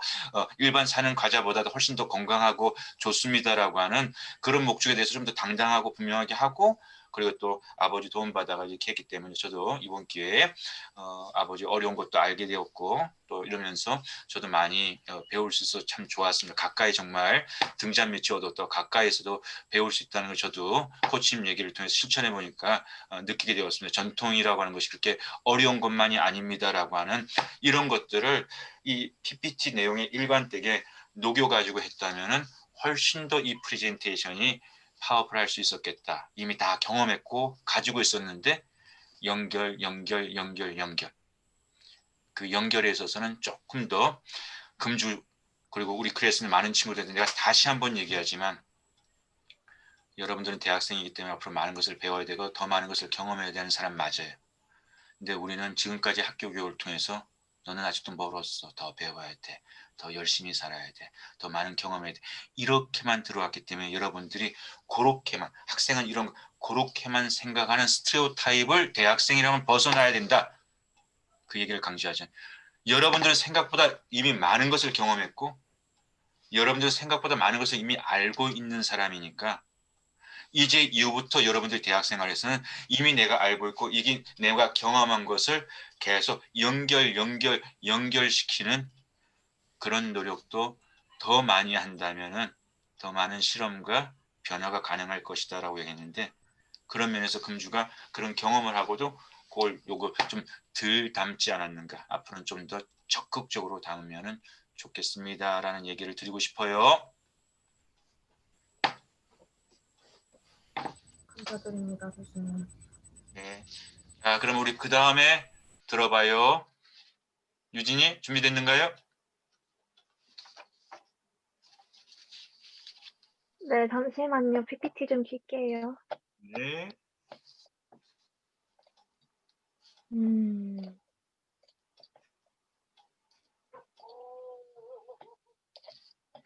PPT 보이시나요? 네. 안녕하세요. 전통체험 발표하게 된 어문학부 정유진입니다. 발표 시작하겠습니다. 제가 발표할 것은 호박 모양 장식 만들기고요. 차례는 이렇습니다. 호박 모양 장식에 대한 간단한 소개, 준비물, 만드는 과정, 체험 후기입니다.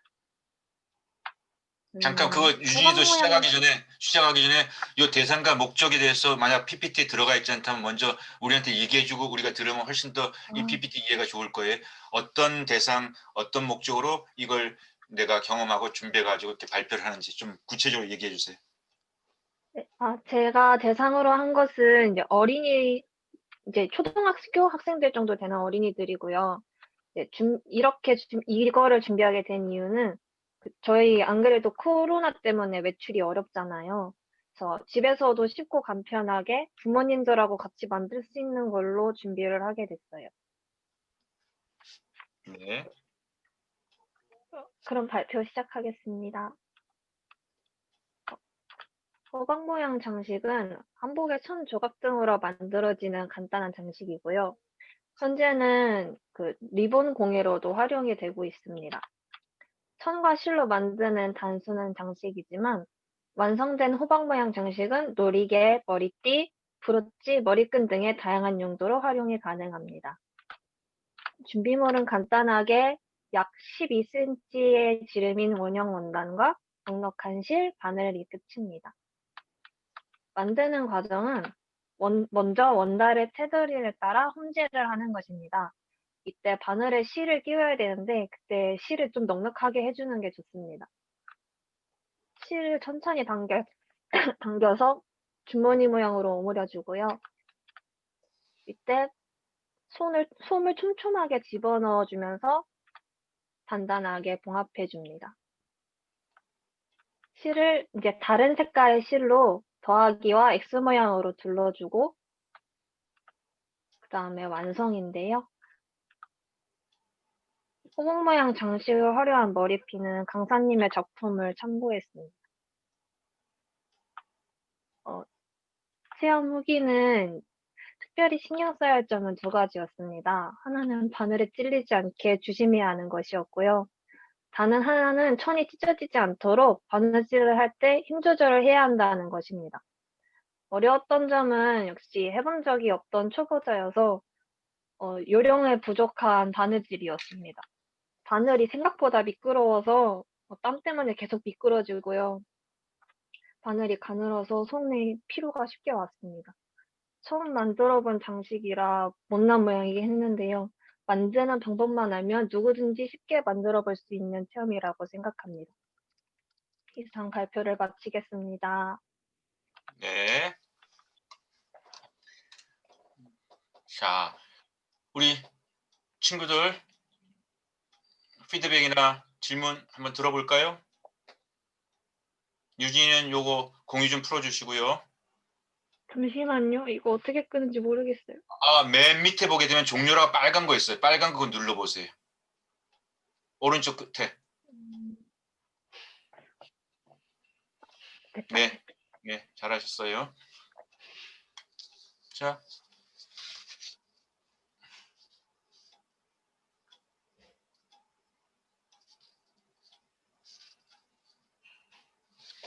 우리 수업에서는 가만히 있으면 중간 가는 게 아니에요. 이렇게 친구가 열심히 했으면 나름대로 여러분들이 그 열심히 한 거에 대해서 좋은 어떤 느낌 받았으면 그런 칭찬도 해주시고 또 뭔가 배운 거 있으면 아니면 궁금한 거 있으면 그런 걸 갖다가 너무 이렇게 우리가 수업이라 생각하지 말고 자연스럽게 그런 의사들을 서로 좀 나눠볼 수 있었으면 좋겠습니다.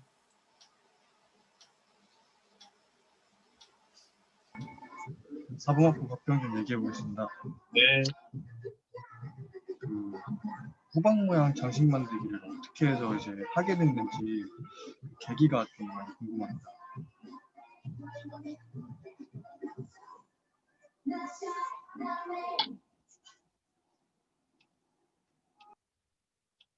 지금 질문해 주신 건가요? 주변 소음 때문에 잘 못 들었습니다. 호박 모양 만들기를 왜 체험하게 했는지 그게 궁금하다는 거예요.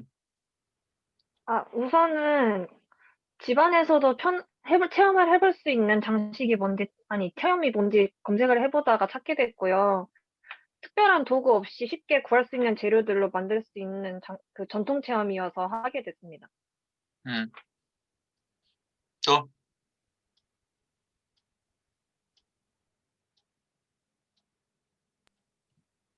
사범학부 이다희 발표해보겠습니다. 네. 요즘에 부모와 아이들 사이에 단절이 있다고 생각하는데 이런 체험을 통해서 부모와 그 자신의 자녀가 좀 더 가까워질 수 있는 계기가 되지 않을까 생각했습니다. 음, 음, 여러분들이 이런 거 활용할 뭐 줄면 굉장히 많은데 나 같은 유진아 그래서 전체적으로 이거 하나 만드는데 처음 하는 사람이 지도받으면서 했었을 때 시간이 얼마나 걸렸어요? 10분 안 걸린 것 같습니다. 10분 이내? 그렇게 오래 걸리지 않았어요. 그러면 유진은 이거 어떤 그런 지도하시는 분한테 찾아가서 배운 거예요? 어떻게 배웠어요? 저는 이제 직접 찾아가서 배우게 됐어요. 그럼 몇 개나 만들어 가지고 왔어요, 그날? 시간이 없어서 하나밖에 만들지 못했는데 가방에다 달아놨어요. 생각보다 귀여워요. 그러니까 발표할 때 그런 것도 좀 이렇게 그런 것도 하면서 뭔가 그 실용성 같은 걸 발표할 때 활용하면 우리 친구들이 더 호감을 가질 수 있을 테고 그 다음에 또 다른 질문 있을까요? 궁금한 거는 이게 이제 전통 체험이라고 했는데 우리 전통에서 이 호박 만들기라고 하는 것이 역사적으로 어떤 상황에서 어떻게 이것이 우리 전통 속에서 활용됐는지에 대한 얘기를 좀 우리한테 해주면 이게 요즘에 그냥 새로운 공예인지 아니면 어떤 의미에서 전통인지에 대해서 이 자리에서 나를 비롯해 가지고 헷갈리는 선수를 굉장히 많이 있을 텐데 이게 어떠한 전통으로 우리 역사에서 있었는지 그것 좀 설명해 줄 수 있나요? 일단 짜투리창 갖다가 만드는 장식이기 때문에 서민들도 쉽게 만들 수 있는 장식으로서 이제 전해져 온 것 같습니다. 근데 제가 찾아봤는데 장식을 검색해 보니까 자꾸 할로윈 호박만 떠가지고 정보도 크게 없었고요. 강사님한테 여쭤보니까 옛날부터는 있었다 전해져 내려오는 그런 장식이라고는 하셨어요. 그래서 개인적으로 생각해 보기에 이제 서민들도 쉽게 만들어 쓸 수 있는 장식으로 전해져 온 게 아닐까 싶습니다. 근데 이제 내가 유진이라든지 우리 다른 우리 선수들한테도 이제 앞으로 또 여러분들이 다른 과목을 통해서 다른 또 프로젝트를 수행할 때 그 강사님에게 물었는데 강사님한테서 내가 볼 때 유진이가 충분히 옛날부터 이랬대 정도만 들었는데 그 강사님이 이걸 이제 전통 그런 걸로다가 뭔가 우리 학생이나 아이들이나 이렇게 소개하려면은 적어도 그 강사님이 이게 정확하지는 않지만 유래가 뭐 숙종 때 뭐 이렇게 하면서 이런 상황에서 했다든지 이런 역사적인 배경에 대해서는 강사님이라고 한다면 그 정도의 뭔가 그 유래에 대한 얘기 설명은 전달할 수 있어야 되지 않았을까. 그게 인터넷에 쉽게 검색되지는 않지만은 이게 이제 전통이라고 하는 어떤 그런 부분에 있어서는 분명히 어떤 그런 연관관계에 대한 얘기를 누군가는 좀 이렇게 발견하고 소개하면 좋겠다라고 하는 큰 아쉬움이 있고요. 그다음에 어쨌든 남은 천이라고 얘기했잖아. 우리가 최근 전까지만 해도 우리가 그렇게 생산량이 많고 부유하지 못했던 그런 역사도 가지고 있어요. 그래서 우리 민족이 가지고 있는 우리 전통이 가지고 있는 중요한 면모 중에 하나가 뭐냐면 열악한 환경을 비관만 하지 않았고요. 삶이 열악하다고 한다면 그 열악함 속에서도 재치와 지혜를 발휘해 가지고 새로운 풍성을 만들어 가는 데 있어서 대단히 탁월했던 것이 어쩌면 우리 선조들이고 우리 전통 문화가 가지고 있는 특징 중에 하나라고 하는 거. 판소리 소리 거칠다고 했잖아요. 삶이 거칠었어요. 근데 그 거친 삶에 대해서 거친 소리를 통해서 그 삶을 비관하는 것이 아니라 예술적인 어떤 뭔가 놀이로다가 예술로다가 만들어냈던 것이 우리 한국인들이었어요. 그래서 우리의 소리는 서양 사람 미성이 아니에요. 우리의 공연장은 아주 뭐 이렇게 실내 이런 것이 아니라 삶의 현장인 아웃도어였어요. 장터이기도 하고 사람들을 모았던 그런 데서 이 예술이 판소리라고 하는 우리의 전통이 시작됐다고 하는 것도 삶이 녹록지가 않았다라고 하는 것이 우리 조상들의 현장이었다는 얘기가 될 수도 있는 것이고요. 색동저고리, 색동이라고 하는 여러 가지 색깔로 되어 있는 색동이라고 하는 것도 색동이 디자인 아이디어 머리로 해가지고 교수 연구실에서 색동이 새로운 디자인이 되겠다 이렇게 출발한 것이 아니고 색동 같은 경우도 남은 천 조각 그냥 버리기는 아까운데 그걸 이렇게 다시 이렇게 해서 보니까 남은 천 조각도 살리면서 그것이 새로운 디자인의 예술 색동이라고 하는 그런 예술을 만들어낸 것도 우리 선조들이었고요. 그건 열악한 가운데 남은 천을 아끼려고 했는데 아끼는 것이 그냥 재미없게 아끼는 것이 아니라 예술적으로 아끼는 것이 색동이라고 하는 것을 만드는 계기가 됐다라고 하는 것도 우리가 연결해서 이런 얘기를 하면서 우리가 연결하면 기억할 필요가 있는 거예요. 비빔밥 세계적으로 한식으로다가 많이 불고기 비빔밥 김치 뭐 이런 것들이 비교적 많이 알려진 것 중에 하나고요. 특별히 비빔밥 같은 경우는 웰빙 헬티 푸드라고 해가지고 우리 대한항공 비행기에도 비빔밥 나오면 그중에 꽤 외국인들도 꽤 즐겨 이렇게 비빔밥 주세요 할 만큼 그리고 서양에서도 홍보가 아주 잘 되어져 비빔밥이라고 하는 것이 비빔밥이라고 하는 것이 여러 가지 레시피가 플렉서블한 음식이기 때문에 뭐 아일랜드 사람들의 그들의 현지 야채하고 이렇게 하면은 또 그 뭔가 현장에 잘 적용된 한국식 비빔밥이 현장에 적용된 그런 것이 나올 수가 있고 그런 것처럼 근데 이 비빔밥 같은 경우도 그 시작 보게 되면은 잔치나 제사하고 나서 남은 음식 처치곤란 버릴 수는 없지 그렇게 넉넉한 뭐 그런 삶은 아니었으니까 그 남은 음식을 잘 활용해 보려고 하는 데서 나온 것이 또한 비빔밥이었다라고 하는 이런 역사적 문화적 설명도 가능하고요. 그 다음에 또 우리 떡이라고 하는 것 여러분들은 케이크를 즐기지만 한국의 전통 다과 중에 떡이라고 하는 것 앞으로도 이 떡을 우리가 많이 활용했으면 좋겠는데 또 그런 노력들을 많이 하고 있고요. 근데 이 떡 같은 것도 음식 쌀 하고 나서 남은 걸 가지고 남은 뭔가를 활용하는 데서 또 떡이라고 하는 것이 우리 문화 전통에서 이렇게 새로운 어떤 영역 음식으로 만들어졌다라고 하는 이 모든 것들이 연결되면서 우리 선조들은 그런 면에서 참 강하고 지혜로웠고 그리고 뭔가 이렇게 센스가 있었던 그런 면모를 보여주고 그 얘기가 오늘 호박 모양 장식과도 연결되어지는 것은 아닐까라고 생각을 해보게 됩니다. 자, 우리 유진이 마지막으로 자평 한번 들어볼까?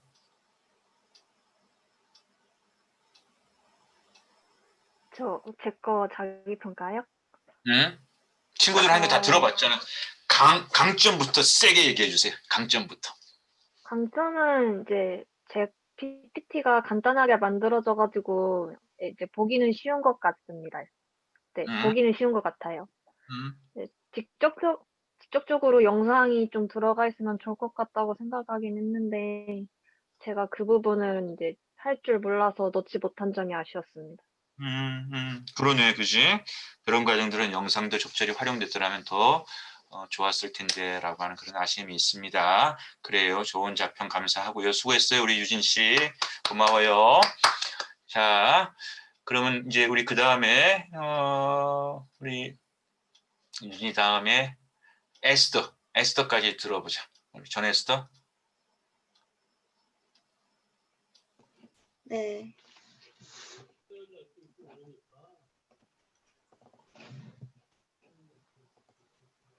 보이시나요? 네. 먼저 제가 이 봉숭아 물들기라는 주제로 갖고 온 이유는 제가 초등학교 때는 되게 흔한 놀이였는데 되게 흔한 민속놀이였는데 요즘 아이들 유치원생부터 초등학생 애들은 되게 생소해 하더라는 생소해 하더라고요. 그래서 대상을 유치원생부터 초등학생 애들로 해서 이 봉숭아 물들기에 대해서 좀 알려주고 싶은 그런 마음에 이 주제로 선택하게 되었습니다. 그럼 발표를 시작하겠습니다. 이게 대상이 초등학생부터 유치원생부터 초등학생이라서 많이 단어나 이런 부분에서 되게 좀 단어가 되게 뭐라 그래야 되지? 그 대상으로 하는 그렇게 친숙한 네. 아이들을 가르치는 그런 포맷으로 하겠다는 거 우리 다 그렇게 해왔잖아요. Don't worry, be happy. 네네. 네네. 그래서 네, 그럼 발표를 시작하겠습니다. 안녕하세요, 여러분. 전통체험에 대해 강의를 하게 된 전 에스더입니다. 여러분은 우리나라 전통체험을 많이 해보셨나요? 제가 우리나라의 대표 민속놀이에 대해서 몇 가지 좀 갖고 왔어요. 우리나라 대표 민속놀이에는 어떤 것들이 있을까요? 처음은 윷놀이, 팽이치기,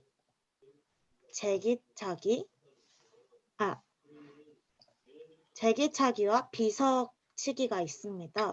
또 여기 그림에는 나와 있지 않지만 투구, 공기놀이, 연날리기, 중마타기 등등 다양한 민속놀이가 있습니다. 이 중에서 제가 오늘 소개해드릴 민속놀이는 바로 봉숭아 물들이기입니다. 이제 오늘 알려드릴 내용을 보겠습니다. 먼저 처음에 봉숭아 물들기에 대해 알아보기 위해선 봉선화 꽃이 무엇인지 알아봐야겠죠. 첫 번째는 봉선화 꽃에 대해서 알아보겠습니다. 두 번째는 봉선화 물들이기가 어떻게 시작되었는지 그 유래에 대해서 알아보겠습니다.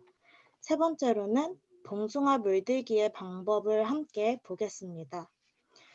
네 번째로는 직접 체험해보기입니다.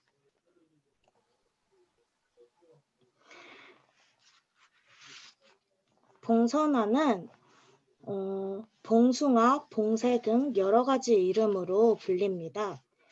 봉선화라는 이름의 이유는 군방보에 기록되어 있는데 줄기와 가지 사이에 꽃이 피어 머리와 날개, 꼬리와 발이 모두 우뚝하게 일어서서 봉황새의 형상을 닮아서 봉선화란 이름이 생겼다라고 기록이 되어 있습니다. 봉선화 꽃은 여름에 자라는 식물입니다.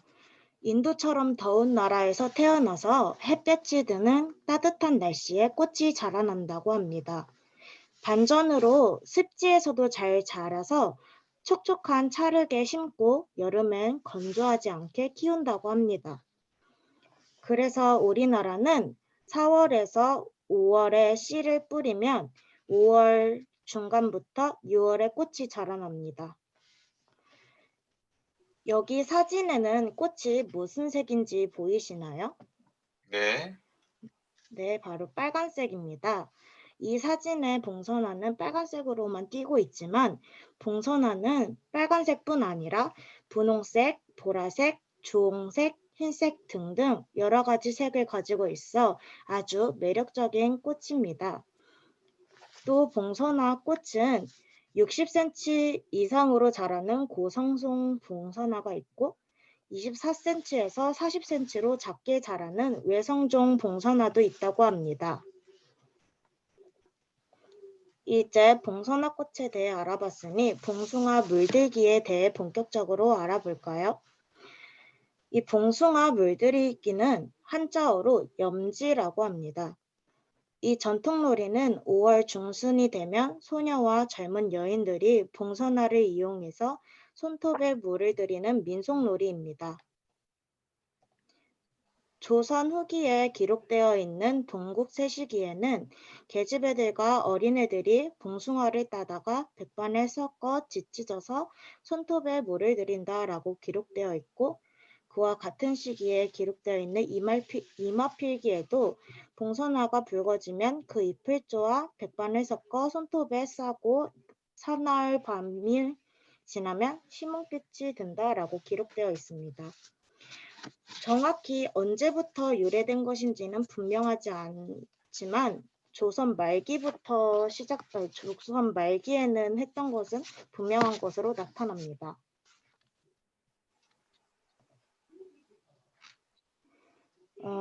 고대 문명 초기부터 손톱은 건강미의 상징이었기 때문에 선홍색을 띤 길고 아름다운 손톱은 여성에게는 미용의 관심 대상이었고 남성에게는 젊고 힘찬 용맹의 상징이었습니다. 매니큐어를 손톱에 바를 경우는 손톱이 산소가 통하지 못해서 손톱색이 하얗게 되거나 갈라지는 현상이 일어나지만 봉선화 물은 손톱이 숨을 쉴 수 있어 건강 면에서도 아주 효과적입니다. 봉선화 물들이기는 아주 재밌는 이야기가 있는데 첫눈이 내릴 때까지 손톱에 봉선화 물이 남아있으면 첫사랑을 만나게 된다는 이야기가 있어 많은 여자아이들이 즐겨 찾던 놀이입니다. 예전에는 남자아이들도 봉선화 물을 들였는데 그 이유는 봉선화가 나쁜 기운을 쫓아낸다고 믿었기 때문입니다. 예부터 봉선화는 못된 귀신이나 뱀을 쫓아낸다고 알려져 있습니다. 집에 울타리 밑이나 장독간 옆 밭 둘레에 봉선화를 심으면 질병이나 나쁜 일이 생기지 않고 뱀이 집 안으로 들어오지 않는 것으로 믿었습니다. 실제로도 봉선화 옆에서는 뱀이 싫어하는 냄새가 나서 봉선화를 심으면 뱀이 가까이 오지 않았습니다. 그래서 봉선화를 금사화라고도 불리었습니다. 그렇다면 이제 봉선화 물들기의 방법에 대해서 알아보겠습니다. 먼저 준비물은 꽃과 잎 그리고 백반입니다. 먼저 원하는 빛깔의 봉선화와 함께 잎사귀를 조금 딴 후 돌이나 그릇에 놓고 백반을 배합하여 찢습니다. 찌은 잎을 손톱에 붙인 뒤 헝겊으로 싸고 실로 총총 감아둡니다. 총총 감아둔 후에 하룻밤을 자고 난 다음 날 헝겊을 떼보면 봉선화 꽃의 빛깔이 손톱에 물들어 아름답게 됩니다. 백반은 착색을 돋고 조금 섞은 잎사귀는 빛깔을 더 곱게 해주는 역할을 합니다. 또 요즘에는 마트나 문구점에서도 봉숭아 물들이기가 나온다고 해요. 예전에는 여름에만 가능했던 봉숭아 물들이기가 사계절 어느 때나 물들이기가 가능하다고 합니다. 그래서 제가 문구점에서 봉숭아 물들이기를 사서 직접 체험해 봤습니다. 아까 같이 알아본 봉숭아 물들이기와는 조금 다른 방법이었습니다. 전통적인 방법으로는 하루가 꼬박 들어갔지만 시중에 파는 봉숭아 물들이기는 물들이는데 20분이면 충분했습니다. 가루로 되어 있어서 물을 분말에 조금 탄 후에 반죽된 내용물을 손가락에 묻지 않도록 면봉으로 손톱에 잘 얹은 뒤에 10분에서 30분가량 기다렸다가 반죽된 내용물을 마르면 깨끗이 씻어내어서 봉숭아 물을 들인 후에 투명 매니큐어를 바르면 봉숭아 물들이기는 쉽게 끝이 납니다. 제가 체험을 한 후에 찍은 사진입니다. 후기를 말씀해 드리자면 처음에는 아주 예쁜 다홍의 빛깔을 띄었지만 며칠이 지난 후에는 색이 다 빠졌습니다. 직접 꽃을 따서 찍고 하루 꼬박 걸려서 물들였을 때는 손톱이 다 자랄 때까지 지워지지 않았지만 역시 1,000원짜리 분말로는 따라잡을 수 없었습니다. 그렇지만 그때 그 시절의 추억이 떠올라서 잠시나마 기쁜 마음이었습니다. 요즘에는 형형색색의 매니큐어를 많이 사용하지만 제가 초등학생 때는 친구들이 봄과 여름 사이가 되면 손가락 색깔이 주황주황으로 물들어 있었는데 요즘에는 많이 사라진 것 같습니다. 그래서 저는 봉숭아 물들기를 생각하면 어릴 적 엄마와 언니와 함께 자기 전에 봉숭아를 물들이고 설레는 마음으로 아침에 일어났던 추억이 새록새록 떠올려집니다. 여러분도 친구나 가족들과 함께 해보시면 정말 좋은 추억이 되실 것 같습니다. 감사합니다. 네, 수고했어요. 에스더. 자, 시간이 조금 갔지만 여러분 에스더 발표 들으면서 뭔가 좀 코멘트하고 싶은 얘기 있을까요? 누구 발표해 볼까요?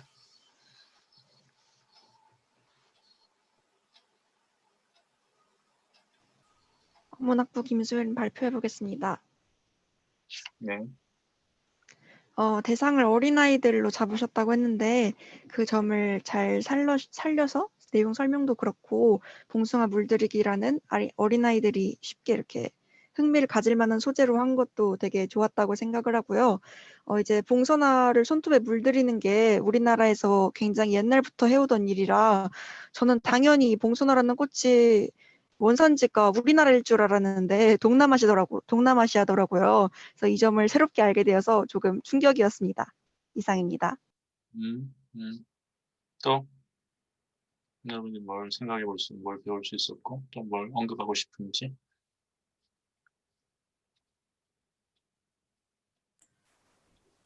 저는 마지막에 1,000원짜리 그 봉숭아 물들이기 세트 있잖아요. 저는 오히려 그게 더 좋다고 생각드는 게 한번 봉숭아 물들일 때 잘못 물들이면은 손에도 묻어가지고 손에도 번지고 그게 지우고 싶어도 지워지지가 않은데 오히려 간단하게 체험하기에는 그때 뭐 강사님이 사용하셨던 1,000원짜리 그게 되게 좋다고 생각을 합니다. 어린애들이 하기에도. 그런 생각이 들었어요. 또 어떤 생각이 들었는지 아니면 에스테 발표에 여러분 생각할 때 어떤 강점 같은 거, 개성 같은 거 뭐 그런 얘기 하고 싶은 친구 또 있을까요?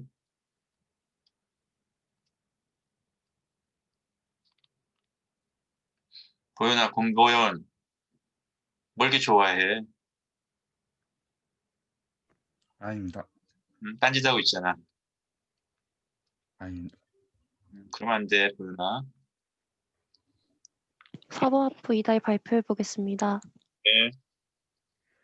저는 봉숭아 물들이기만 해봤지 그 봉숭아에 대한 그 이야기를 잘 모르고 있었는데 오늘 이 수업 이런 선생님 덕분에 제가 많은 것을 알게 되었습니다. 다혜의 얘기가 굉장히 의미가 있는 거예요. 사실 봉숭아 물들이기에 처음에 우리 친구들 중에는 이게 그게 무슨 전통이야? 그냥 과제 때문에 쉽게 에스더가 그냥 대충 하는 거 아닐까라고 하는 그런 의심 내지는 그런 생각을 한 선수들도 있었을지 몰라요. 우리는 뭐 전통 그런 뭐 유명한 강사 찾아가고 이렇게 다 생각했던 친구들 같은 경우. 근데 에스더는요, 우리 수업의 취지에 맞게끔 조사 연구를 했고요, 해석을 했어요. 누군가에게는 봉숭아 물들이가 아무것도 아닌 그냥 뭐 봉숭아 물들이기인데 이 봉숭아 물들이가는 것이 우리 여인네들과 우리 소녀들이 한국 전통 역사 속에서 그래도 재미있는 놀이로 하나는 아니면 어떤 그런 자기 취향의 그런 걸로 다 해왔다라고 하는 나름대로의 역사 자료 뭐 이렇게 근원 그리고 봉숭아라고 하는 그 꽃의 성격이며 해가지고 정말로 교육적으로 유치원이나 초등학교 학생들한테 옛날에 참 좋았는데 이게 단절되지만 기회가 된다면 이런 거 굉장히 재밌고 또 좋은 경험이니까 해보세요라고 하는 설득력으로 소개하기에는 충분히 좋은. 그래서 이 시간을 통해서 우리가 몰랐던 전통과 가까워지고 이 전통이 가지고 있는 역사적 의미를 배우고 또 필요하다면 또 해석을 붙여보고 이런 부분에서 에스더의 이 발표는 굉장히 FM적이었다라고 하는 거.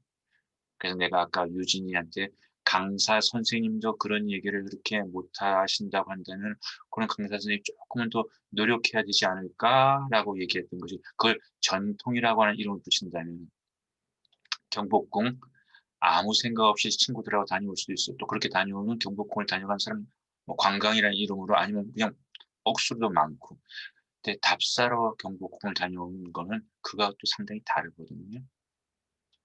그러니까 뭔가 여행도 여행의 성격 따라 다르고 방문도 방문 다르고 체험도 체험의 성격 따라 다른데 에스더 같은 경우는 이것이 전통 체험이라고 하는 그 성격에 맞는 봉숭아 물들기라고 하는 정말 가까이 있는 일상, 그 일상의 얘기를 우리의 전통으로 다 잘 소개해줬다고 하는 것이 대단히 의미가 있고 인상적이었다라고 저는 얘기하고 싶어요. 자, 마지막으로 우리 에스더 장단점, 자평, 강점부터 세게 얘기하고 한번 듣고 마치겠어요. 강점이요? 왜들 그래? 강점 그러면 다 강점 이렇게 열심히 하고 왜 강점에 대해서 이렇게 다 주저주저하는 거야? 이게 이만큼 우리가 어떻게 보면 눌려 있는지도 몰라. 열심히 했잖아. 열심히 했으면 나름대로 자기가 열심히 한 것에 대해서 얘기할 수 있어. 열심히 했습니다. 그렇지. 근데 그거 갖다 강점이야? 강점이요? 왜 이런 반응이 나한테 나오는 거예요? 사실 이거 봉숭아 물들이기 딱 하려고 했을 때는 그냥 옛날 추억 때문에 그냥 떠올려지기만 했는데 막상 이렇게 만들다 보니까 제가 까먹었던 옛날 얘기나 이런 것들이 또 다시 떠올려져서 재미있었고 또 그 기회에 또 한번 해보게 돼서 옛날 추억이 이렇게 떠올려지게 되니까 그런 부분이 좀 좋았습니다. 아쉬운 점? 아쉬운 점은 뭔가 좀 여기 봉숭아 물들이기 이야기에 대해서 얘기했을 때 그림 하나만 띄워놓고 했잖아요.